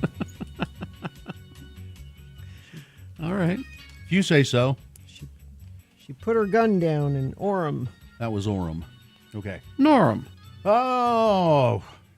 Oh? Yeah, I don't know. You should know. Oh, I made a misstatement last break. About? Somebody said my dad worked for Nintendo, and I said, oh, yeah, Nintendo started in Utah. No, it wasn't Nintendo. Atari. It was Atari. Yeah. Nolan Bushnell, Utah guy, who is still around. I think he started, in Pong. He did that, and he formed the Atari company. But then he went on to even bigger and better things. He invented or came up with the concept with and owned Chuck E. Cheese. And here's the Dunford, just while we're doing that. Mm-hmm. Dunford began in the late 1920s to help Hazel Love Dunford make ends meet for her and her 3 sons during the Great Depression. With the help of her sons who made deliveries on their bicycles, Hazel began baking and selling bread in her own kitchen. She quickly developed a customer base that preferred her home-style bread. The bakery expanded in distribution to grocery stores, although bread was the most important because it was what Hazel had originally baked. Over time, the product line expanded to other treats like donuts. Well, do they even make bread anymore at Dunford? Yeah. Huh. Oh, yeah, you can get Yeah. Dunford bread in can the you? grocery store. Yeah. We need people to call in and play the Boner recap game. Why? Is that what we do here? That's what we do here. Oh, what is the prize? Prize is tickets to the Reggae Festival, Iration Live at the Complex on the 18th of June with special guest Tribal Seeds and Tunnel Vision. Tickets are on sale now. You can learn more at x96.com, or you could just win some right now by calling 877-602-9696. So it's a simple matter to get those. I mean, if you get through, you will undoubtedly. Well, right now you'll get through. Yeah. Because nobody's calling? Yeah. 877-602-9696. Yeah, there's the Dunford store. Loaves of bakery? bread. They got hot dog buns, hamburger buns. Oh. Yeah. I don't know. I don't usually buy bread at the grocery store. Where do you buy bread? Costco. You go through enough bread, you get it at We Costco? put it. That's something that we freeze. Oh. We freeze bread, and that works just fine. Then you can thaw it in any number of ways. Mm. And we like their. We've eaten it for years. I think it's honey wheat. Costco's honey wheat bread. We get arrows at the Harmon's Bakery because there's like 3 ingredients in it. Mm-hmm. Harmon's Bakery is awesome. Yep. 877-602-9696. That's the number. And if you don't call, we're going to split the prize amongst the three of us. Katie's getting some calls Got lined up somebody right ready. now. All right. Yeah. What is it that we're doing here? It's the Boner Recap. Boner You know, Recap. you could just start doing it, and then when we get someone on the line, they Okay. could just tell us who won. How about that? That'd be fine with me because, frankly, I'm getting tired. Because we had someone on line 2, but then they hung up. Boner candidate number 1 was he had his chimichanga out. That's how the cops put it, anyway. That is a guy exposing it, dropping his pants at a Taco Bell in Florida, and the Taco Bell employees called the cops and told them what was going on. He said, one of the cops says, "Oh, he's got his chimichanga out, huh?" Sure enough, he did. What was unusual about the story was that he had a pet fish with him. This guy, this flasher guy, in his backpack. It was a fish in a plastic container with water. Sam is here to finish the game. Who is this again? Sam. Sam. Hi, Sam. Hello. Hello. Sam. Hang. Can you hear me? Yes, we can. Yes. What? Bill was just in the middle of telling us what the Boner candidates were, so when he's finished, you can tell us who won. How about that? Sounds good. Okay. Boner candidate number 2 was, oh, come on, dudes. It was just a joke. 16-year-old kid on a flight. This plane takes off from Newark, and they're on their way to Spain. And then, so the way this works, the flight attendants, they comes over the intercom and say, people on the plane have to turn off their Bluetooth right now. Please turn off the Bluetooth. Because what happens is when you turn on your Bluetooth and then it starts seeking other signals, and a bunch of people were receiving a Bluetooth signal that said bomb, B-O-M-B, bomb. And so naturally, the flight attendants and the pilot were quite disturbed by this. And so said, turn off your Bluetooth. Everybody turn off your Bluetooth. We have to make sure that this is, or we'll turn the plane around. And they ended up turning the plane around and flying back to Newark. Turned out it was a 16-year-old kid who had customized his Bluetooth speaker to read bomb so that when the name would pop up on the screens of other passengers. And he thought that was funny. It was not. And Boner candidate number 3 was Pete Hegseth's a dink. He's just, refusing to promote people who have earned their promotions. But he's refusing to promote them because they're not white men, as general. It's women, people of color. People of color. And apparently it's a violation of rules, military rules. But what does he care? It's just terrible. Anyway, those were the 3 candidates. Sam, who was the winner? Number 3 was the winner. It was. By far. Yeah. What did it get? 211 votes. And Boner Hello? of the day. Yeah, Boner of the day, 211 votes. Can you hear me, Sam? You're cutting in and out. Okay. Well, Sorry. we better get you over to Katie. That's so she because can we've get your got information. We've got a bad signal here. That's all I can tell. Our cell phone isn't working right. All right. Hang on. Speaking of cell phones, thanks, Sam. Can I bring up something quickly since you brought up a cell phone? Sure. I could say this for a must-go tomorrow. Celebrities, or just other people in general, but mostly celebrities who make a big deal out of not having a cell phone. You mean having? Well, Or a I just use a flip phone. So Christopher Nolan's been interviewed a lot lately, and the interviewer's like, "You famously don't have a smartphone or a computer." No, I don't. I like to be in. The only reason you're able to exist in this world without that is if you have people around you that have those things and can funnel you information. Well, I am so tired of. I don't understand your outrage about this. Because they act like they are able to exist in a world without using those. No. All Christopher Nolan is saying, I find them to be distracting. When I'm trying to concentrate on my work, and it's too distracting. But the rest of us who don't have people, you know, I could say that it's distracting for me, but I still need to have it. You're able to have assistants and people. They're like, you don't have a computer? How do you get email? Well, somebody prints it out for me and brings. That's why you're able to do that. So don't get off your high horse about I don't have a cell phone. Other people around you have a. Now I would give you credit if you said, and no one around me is allowed to have them either. Nobody I interact with is allowed to have a cell phone. It's a bunch of crap. I don't understand you in the slightest. No, because they try to sound holier than thou. Oh no, I don't have a smartphone. That's how you interpret it.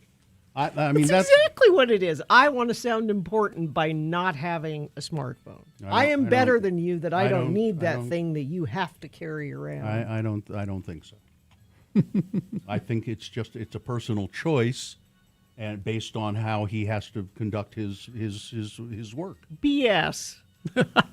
How you have to conduct your work. Well, you wouldn't know much about that, would you? I don't have a cell phone. Your assistant has one and keeps you on task and gives you messages. Yes, that's true. That's why I hired an assistant to do that, so that I can concentrate on what I'm doing. Yeah. I have a team of people for different things. Yeah. So, because I'm so important, I just 100% focus on my movie I'm writing. I can't be bothered to do anything else. Yeah. I understand that completely. I think you're not that important. I have an assistant that gets me ice cream, and that's all they do. Yeah, but it is like that. I don't think he's doing that to make himself sound important, Gina. He's already important. Bill, do you go to a book club or a literary club? Yeah. We have been reading Shakespeare's sonnets. It's a literary group. It ain't a book club. But Bill has a phone.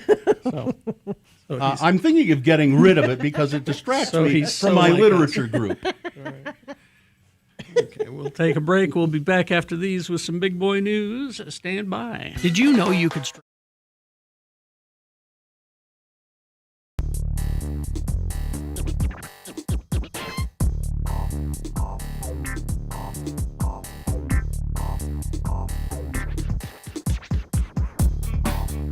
It is the 23rd century. Humans have left the lowly confines of planet Earth and have sought their destiny among the stars. While many things have changed, one constant remains: the need for young men to venture forth and do the work of the Lord. This is the tale of two such men who at the age of 19 have answered the call of their general authorities and are embarking on a 2-year mission to spread the gospel throughout the galaxy.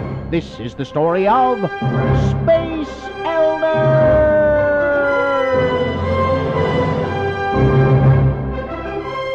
Once again, we join our missionaries as they orbit a small planet. Hey, Lehigh, my sensors are picking up a distress signal from a small craft on the surface. Yeah, I see it. Well, there's nothing else in this sector for parsecs. You know, we better land and see if they need some help. Well, according to my tricorder, it should be right over there. Oh, yep, there it is. Well, that's odd. What? Well, it's just not often you find a spaceship made out of cardboard and held together with masking tape, staples, and paper clips. Well, it's a good thing we came along. I'll bet they need our help. Oh, looky there. It's a guy in a spacesuit. Excuse me, sir. Halt! Identify yourselves. Hi, I'm Elder Christiansen, and this is Elder Jensen. Hi. Elders, sounds important.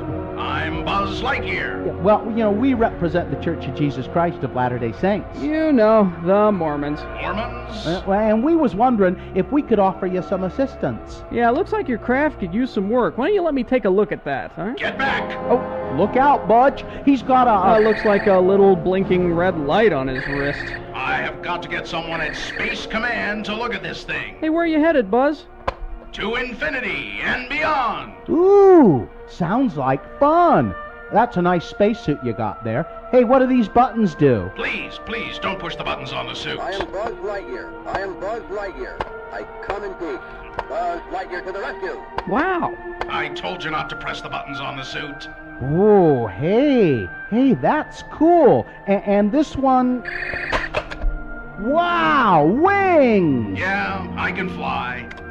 Will you leave the suit alone? Well, looks like your ship is all ready to go. All you needed was a little duct tape to hold the vertical stabilizers in place. I am forever in your debt. Hey, listen, you want me to take a look at that little blinking red light laser device while we're here? No, your companion has done enough fiddling with my equipment for one day. Well, would you be interested in learning more about the teachings of our prophet, Joseph Smith? 9:19. It is time for some big boy news and opinion.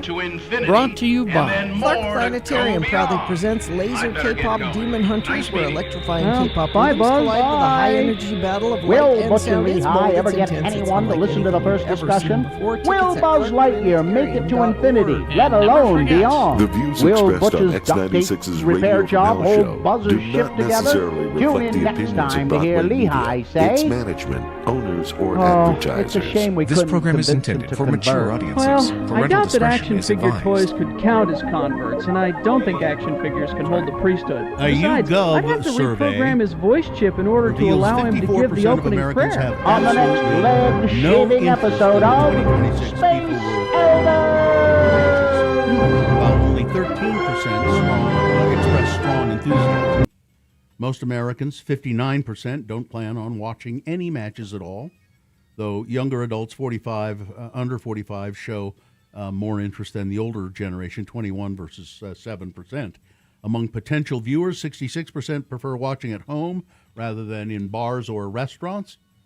For ticket pricing, 14% would pay under $100 for U.S. team matches, while dedicated fans would spend significantly more, and will have to. Mm-hmm. Americans optimistically predict their team's chances, with 12% believing the U.S. will win the tournament, Oh, that's compared to 6% favoring Argentina. probably more likely. Among interested fans, 22% expect a U.S. victory, while, however, realistic expectations vary. Only 6% think winning is the most likely outcome. Many others predict an early elimination. I don't know how I feel about this, because he has ruined things. Mm-hmm. Zack Snyder is set to write and direct a new a reimagining of Escape from New York. The project is being assembled for studios and financiers and is expected to be shopped to the market in the coming weeks. The plan is for a theatrical release. I don't know. I guess I feel okay about it, except for it's Zack Snyder, because if you watch the original Escape from New York, it's actually pretty boring. I mean, it's it's that, very clunky, and it's that 70s pacing. Yeah. You know, and it could be done. It could be spiffier. and he is a good director. It's the writing part that I have a problem with. So who's writing it? He is. Oh, okay. Yeah. John Carpenter's Escape from New York was a film that felt very much of its time, did a hell of a job building atmosphere.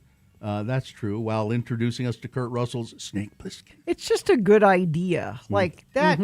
That's a great idea for a movie. Yes, it is.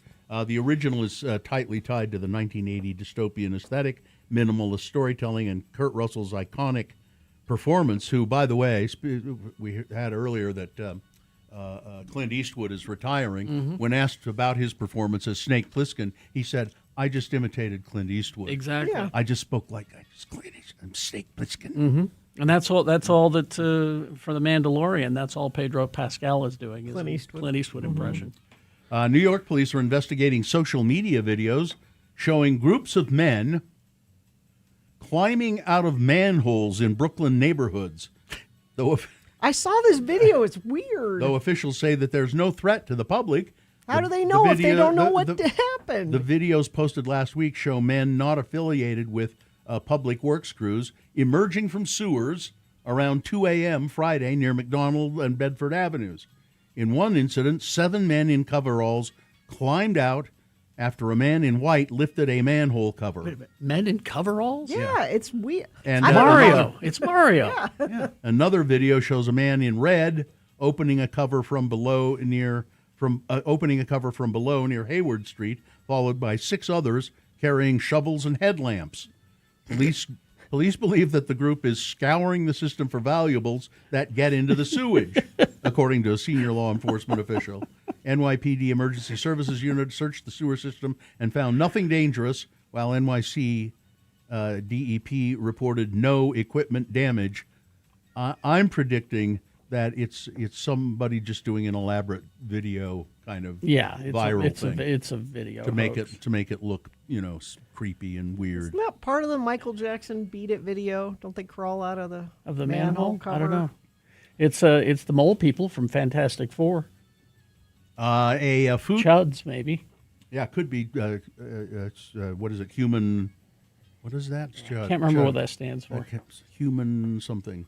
Anyway, a food company CEO has warned that Gen Z health craze being embraced by rivals is creating supply shortages. Rivals is a TV show.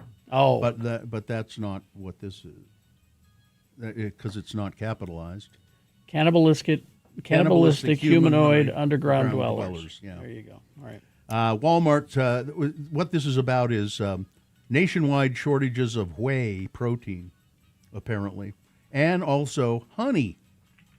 Walmart rolls out a Gen Z-inspired sugarcane drink, and Starbucks touts protein coffee, while Mike's Hot Honey chief executive has revealed the limitations of the trend. He said several factors have contributed to the supply issues facing the company, but it's honey is becoming harder to come by. There have been record low honey domestic production. That's not good news. So there you go. I love that Mike's Hot Honey. Yeah, and protein. They're running out of food companies are putting protein in everything, and that insatiable demand has the industry grappling with shortages of protein powders specifically to bake into things. Bigger than the war on protein is over. Bigger than any vessel ever built, the proposed Freedom Ship will have homes, schools, and state-of-the-art hospital. What? This is a cruise ship. It will be a floating city that will carry 80,000 people around the world. No thanks. A mile-long, 800-foot wide, 30-deck high Freedom Ship. Sounds horrible. It would house a research hospital as well as schools, shops, and restaurants to serve a population of 80,000 people. Likely to be powered by nuclear fuel. Nope. The 2.3 million gross ton giant will have homes for 50,000 permanent residents and space for another 10,000 cruisers and day visitors, all served by a crew of 20,000 people. Among the extensive facilities will be a high-rise hotel, a 1,500-seat sports stadium, and a convention center. I don't believe any of this is ever going to happen. No, they probably need your deposit right away. Oh, yeah. And reserve your space now. Yeah, reserve your space, because we're going to build it. There are some pictures of what it would look like, but yeah, I don't think that's not it. The chat room found the artist rendering really of it. never going to happen. But no, this is a hoax. Let's see. Alice Cooper warns that AI will create fake rock stars with no heart and no soul. Too late. I think that's it's already happened. It's hasn't happening, it? Alice. Gene Wilder, a biopic about Gene Wilder. Okay. From Willy Wonka to some of Mel Brooks' greatest films, Gene Wilder was an icon of 20th century comedy. And a biopic exploring his rise to fame is now in the works from director Dito Montiel, who's directed a movie called A Guide to Recognizing Your Saints. I finished the Martin Short one. Yeah. He's just a delight. Now, this biopic, is this authorized by the estate? Deadline reports that Montiel's film, written with Jeremy Roth, will explore a man behind the iconic performances, tracing his rise from a shy young theater actor to one of cinema's most singular comedic voices. Casting is yet to be announced. The obvious answer is Jeremy Allen White. Really? Yeah, I can see it. Yeah, he could do it. A jacked up Gene Wilder? He's got the bug eyes. Yeah. Well, there's got to be somebody else with bug eyes. He got the bug eyes. Burger King. The fast food chain has announced they are bringing back Crown Nuggets for the first time since 2011. The crown-shaped nuggets will be available nationwide. The nuggets are brought back after years of it. Just because they're shaped like a crown, they don't taste any better. Yeah, I was going to say, what part of the chicken is that from? The crown. And let's see, Miller High Life. Oh, here's a good idea. They're bringing good vibes and good tunes. The beer company is auctioning off a juke keg. It is a Crosley jukebox, so the classic-looking jukebox, that also acts as a fully functioning beer keg. Part beer tap, part jukebox, and fully built for good times. The juke keg will pour ice-cold Miller High Life while keeping the classics rolling, the company said in a release obtained by People magazine. It's glowing with dive bar charm, inspired by the cool. Yeah, it's inspired by the kind of neighborhood dive where somebody's always queuing up music and on the jukebox. And you know what it says on the side? What's that? The champagne of beers. The champagne of beers. The champagne of beers. The juke keg. I like it. And let's see, I think that's... Oh, you got another minute. Let me see what this is. So the California, the election. Yeah. Voters casting ballots in several states. California governor primary is going down to the wire. And there is some thought that Spencer Pratt... Well, he's mayor, not governor. Oh, that's for mayor, yeah. Yeah. But there is some thought that he could... He's got a pretty good chunk of the vote so far in the polls. It's pretty close. Yeah. And that just speaks to how stupid some people are. Yeah. Because, I'm so sick of influencers. I want boring, smart people Yeah. in office. Quiet competency. That's what I want. Boring, smart people. Not entertainment. Political tourists. No. Boring, smart people. Yeah, he's just splashing himself all over the place, and the way you say no makes me think that he'll win, Gina, because you did the same thing with Trump. You know? And you weren't the only one, but I mean, it just I sometimes have the thought that maybe people will vote for him because it's like a joke. They vote for him just to show that my vote, I don't care about it at all. Look at D.C. It's not funny anymore, okay? And when you look at his history of the things that he has done, he is a complete idiot. Not smart. He sold all of his possessions because he was convinced the world was ending. According to Politico, the reality soap performer Spencer Pratt has emerged as a disruptive force in the race for mayor of Los Angeles, churning up the city's inert politics with performance artistry, authentic grievance, and a high-tech vapor, whatever that means. Pratt has delivered a slashing message about Democratic mismanagement of homelessness and crime, an evocative, if embellished, personal story about losing his home in Palisades wildfire, boosted by campy AI videos and slobbering TMZ coverage. And he is drawn close to Mayor Karen Bass in the polls in the first round of voting. It's just because she's unpopular is the reason he's doing so well. 2 reasons to not vote for Spencer Pratt, Californians, if you're listening. His flesh-colored beard, and Bill Maher endorsed him. Okay? Oh, did he really? Did? Yeah. So there you go. Pratt has managed to lead in an important city, unlike other entertainer politicians. He did not build a long record of activism or partisan advocacy before running for office. He just showed up. He's doing it for clicks. What?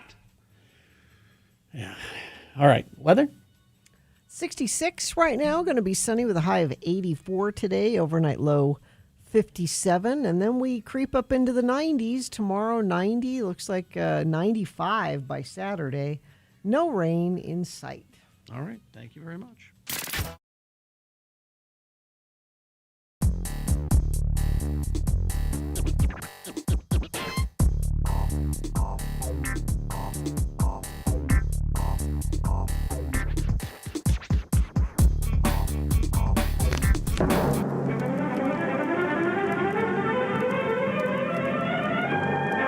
It's often said that the people of Utah speak a language all their own. It's a language that's often confusing and even incomprehensible to newcomers here in the Beehive State. So, Radio from Hell presents a handy guide to help everyone understand how the natives speak. It's the Utah word of the day. And today's word is...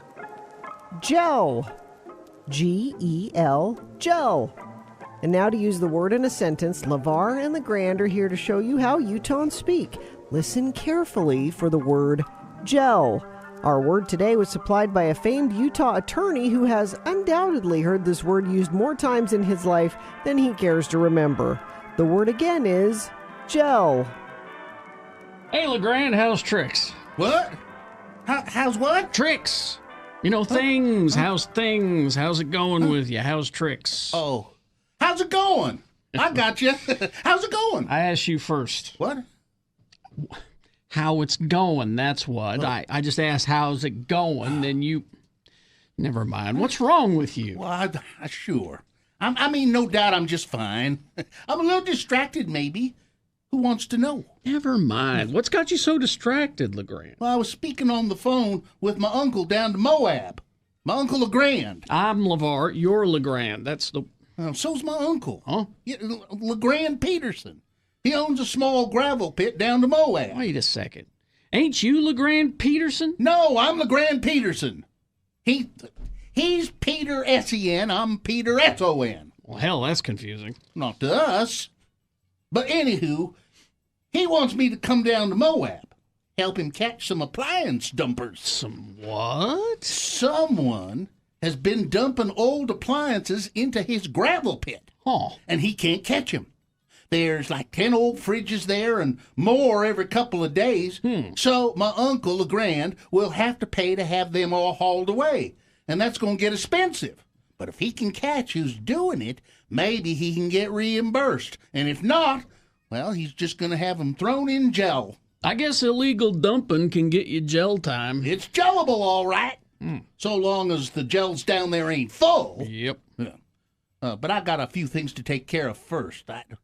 Hey, LeVar, I just noticed your hair looks kind of different. You using some kind of junk in it? Yes. My wife made me try it. It's some kind of new hair gel.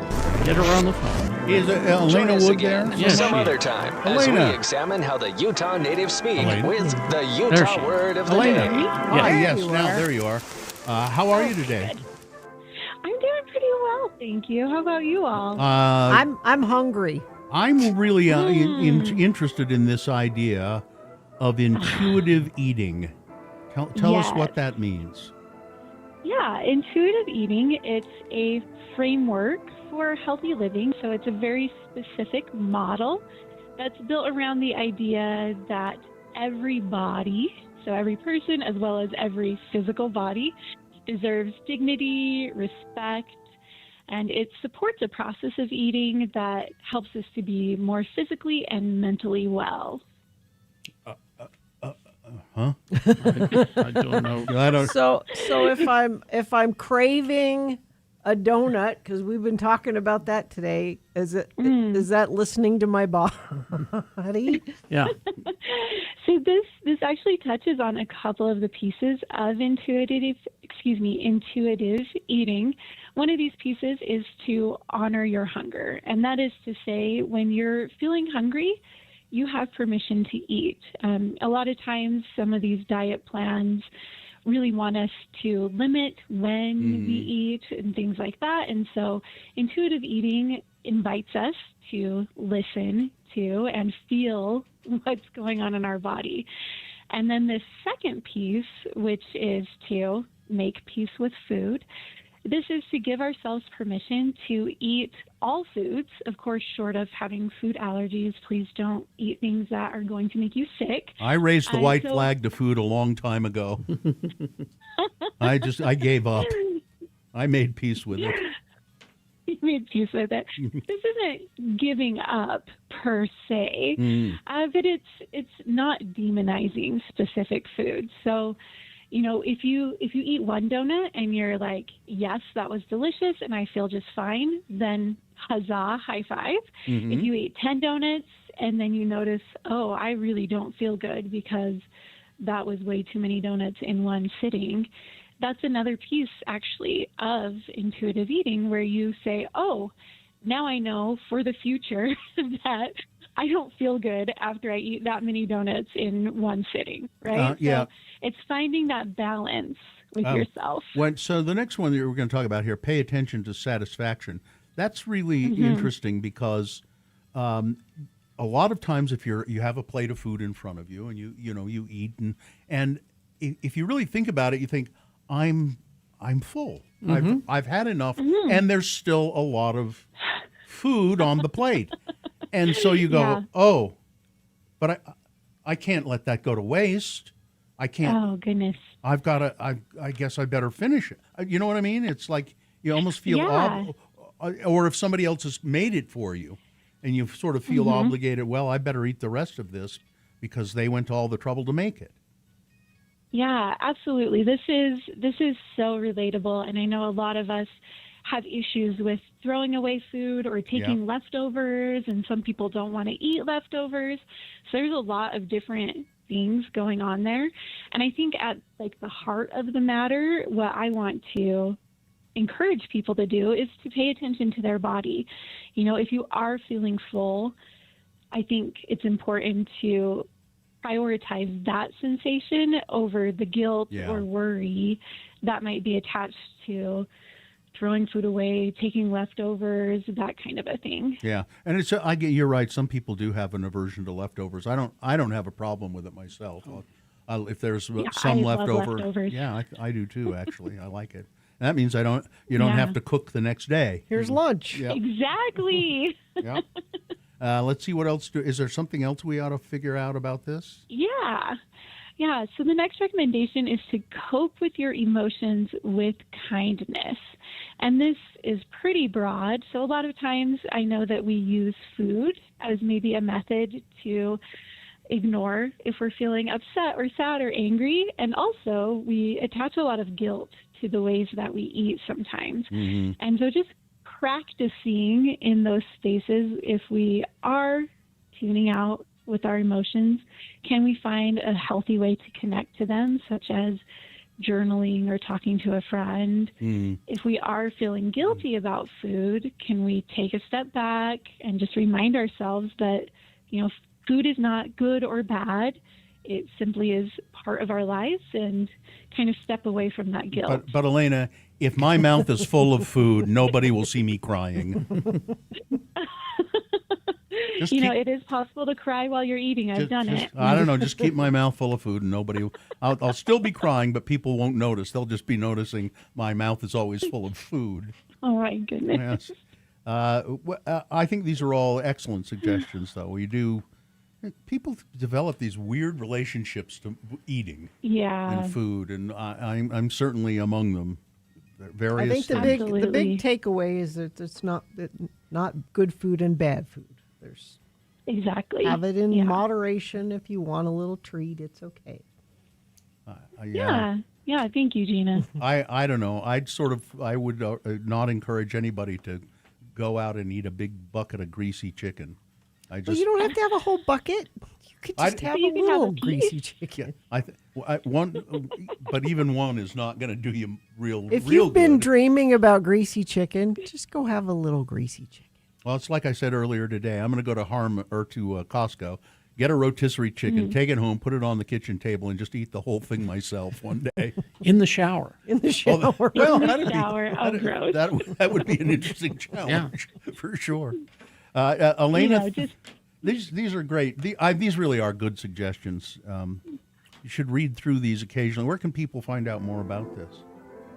Yeah, you can learn more about this as well as Nightingale's amazing programs by visiting nightingale.edu. All right, Elena Wood, thank you so much. Thank you. Have a good one. Bye. Okay. Take a break, play a song, and crawl towards the exits coming up. Stand by. Huntsman Mental Health Institute. Yes, the Huntsman Mental Health Institute. If you were listening last Friday, you know we talked a lot about the great work that they do. The Huntsman Institute has decided that we need to tackle mental health the same way we have tackled cancer and cancer research. And so they have a terrific hospital facility, and they have a walk-in crisis center now. And there's also the 988 number that people can, you can call that, or I keep forgetting to mention, you can text that number if you need help. Sometimes that's easier. If for you can text 988. So, and if you would like to help out, please go to yourbrainisbeautiful.org and learn how you can donate or become a monthly subscriber or donor. Huntsman Mental Health Foundation, their mission is to ensure that people all people have access to clinical services when they need them, especially when people are in crisis. Yourbrainisbeautiful.org is where you should go. Join me, Doug.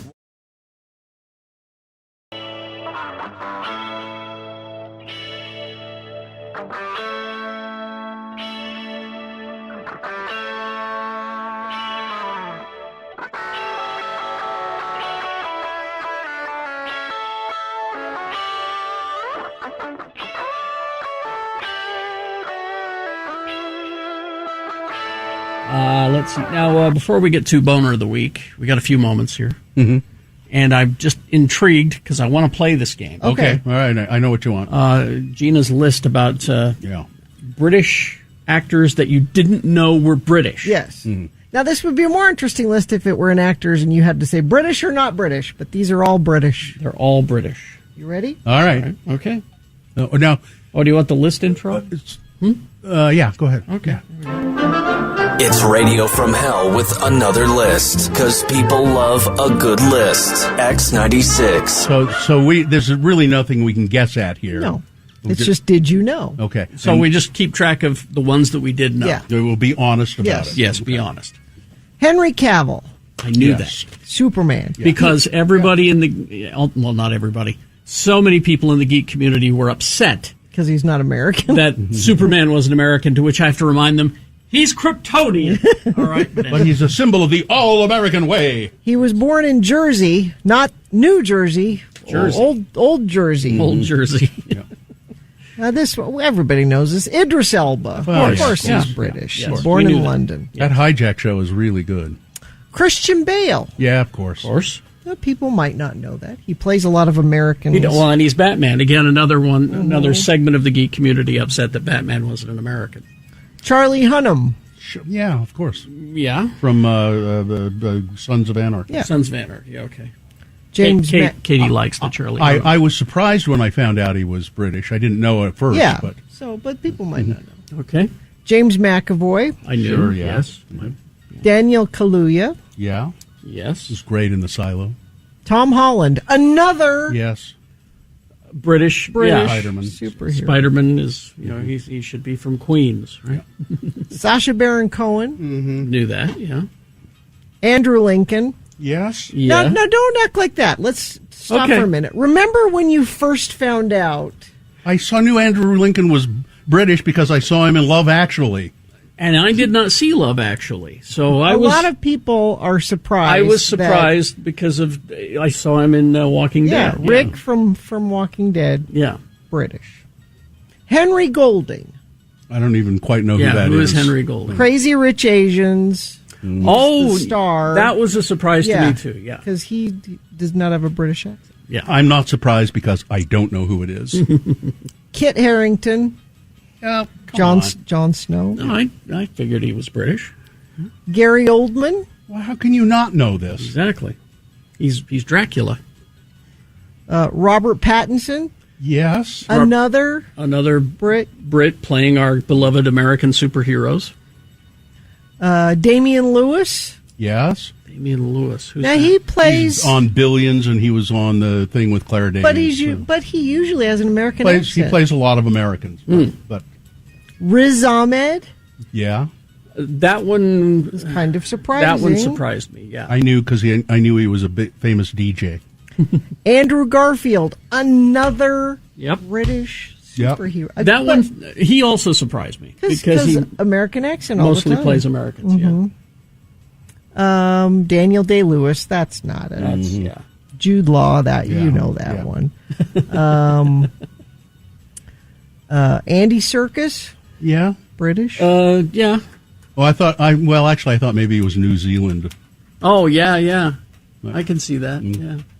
Tom Hiddleston, everybody knows he's Well, he's very British. I mean, but again, yeah, all of these British superheroes. So these are Brits who've played Americans. Hugh Laurie. Yes. Hugh Laurie surprised me. Really? Because he was with what's his name? With Fry and Laurie. Fry and Laurie. And I wasn't aware of that comedy team until after House, because I saw Hugh Laurie on House, and I was just like, oh, he perfect. You know, I saw it and I thought, isn't that guy who was in the comedy team? Yeah. Sam Worthington. Yeah. Who's in that Snipe Hunt Avatar? Who's in Avatar franchise? Tim Roth. Yeah. I knew that. Yeah. Now wait a minute. Because Honey Bunny. Here's the last one. All right. Kiefer Sutherland. What? This is a trick question. Now, it sort of is. I mean, his father is Canadian. And I thought he was Canadian. Wasn't he born in Britain? I thought he Kiefer claimed... was born in London. Really? I found one. You didn't know. There was one you didn't know. That's one I didn't. I thought Kiefer claimed Canadian status. That's two I didn't know because I don't know who that other guy is. Kiefer was born in London and then moved to Canada when he was young. Oh. Well, I guess does that so that qualifies? It makes him British. Well, he was born there. Yeah. Well, I was born in Ogden. Does that make you claim? Oh, I that? guess that makes me an Ogdenite, doesn't it? Yeah. It doesn't make me British. That's for damn sure. So there you go. Not a lot of surprises. No. No. Okay. But what is interesting to me about that is how many of these people play Americans and do it with better accents than we have. Exactly. We hope you'd enjoyed another list with Radio from Hell on X96.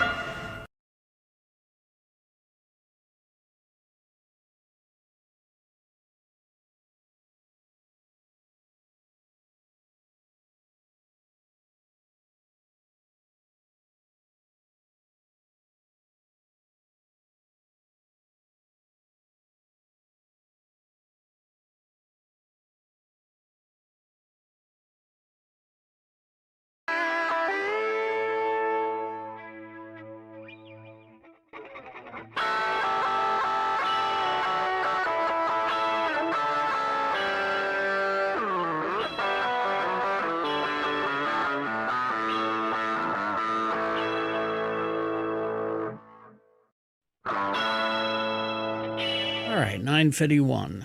So Muhammad, my son, not the prophet. Thank you. He's been getting a lot of mail lately because he graduated, so he's gotten like. Wouldn't you like a credit card?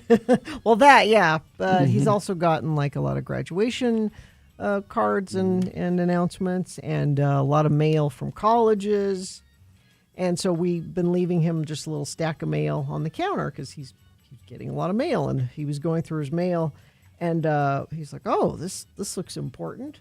It was from a congresswoman, and he opened it up. He's like, "Oh, that's super cool," and he read it out loud, and it was a letter from our congressperson and friend of the program, Hong Wen. Oh yes. And I said, "Well, what is that?" And he said, "Well." And we talked about it on the air. Remember when I told you about the assignment he had in his government class where you had to write to a representative about a something you felt strongly about? It was an exercise in class. And he wrote to Hong about Proposition 4, the redistricting referendum, and how he thought they should vote against that, and she wrote him back a very personal letter saying, "I received your letter, and don't worry, I voted against that, and I love that young people are getting involved in that." But what he said was, everybody in the class had to write a letter to their representative, right? And very few of them got a letter back. Oh, really? But I just wanted to give a shout out to Hong and a thank you. And, that's how you get kids excited about being involved. Oh, my representative cared about me and how many letters must she get that she took the time to write me back and send it. So. Yeah. Speaking of that, I was just saying off the air, I got an email that I don't recall ever getting that says my ballot has been mailed to my home for the upcoming Salt Lake County The primary? primaries. And I don't recall ever getting an email like that, but then I just looked at my text messages, and I just got a text message that says, this is track my ballot message on behalf of the state of Utah. You're upcoming, and again, it's telling me that my ballot's been mailed to me. And if I have any questions, call these numbers, and then it shows me that I can track my ballot when I send it back in. Which is great because it'll say they've received it, and then you'll get another one when they count it. Yeah. Which is kind of nice. And then one other thing, I'm just looking at some news sources here, and I skipped over this. Apparently, this is a big deal. Magnolia Bakery. Do you know of them, Carrie? It says New York City's popular Magnolia Bakery. They've actually been franchising them as of late, and one is going to open in Salt Lake City. Oh, really? Next year. And Well, there is one that opened here. already? I don't know if it's in Salt Lake. It might be Utah County. It says they have a plan to open in Salt Lake City next year.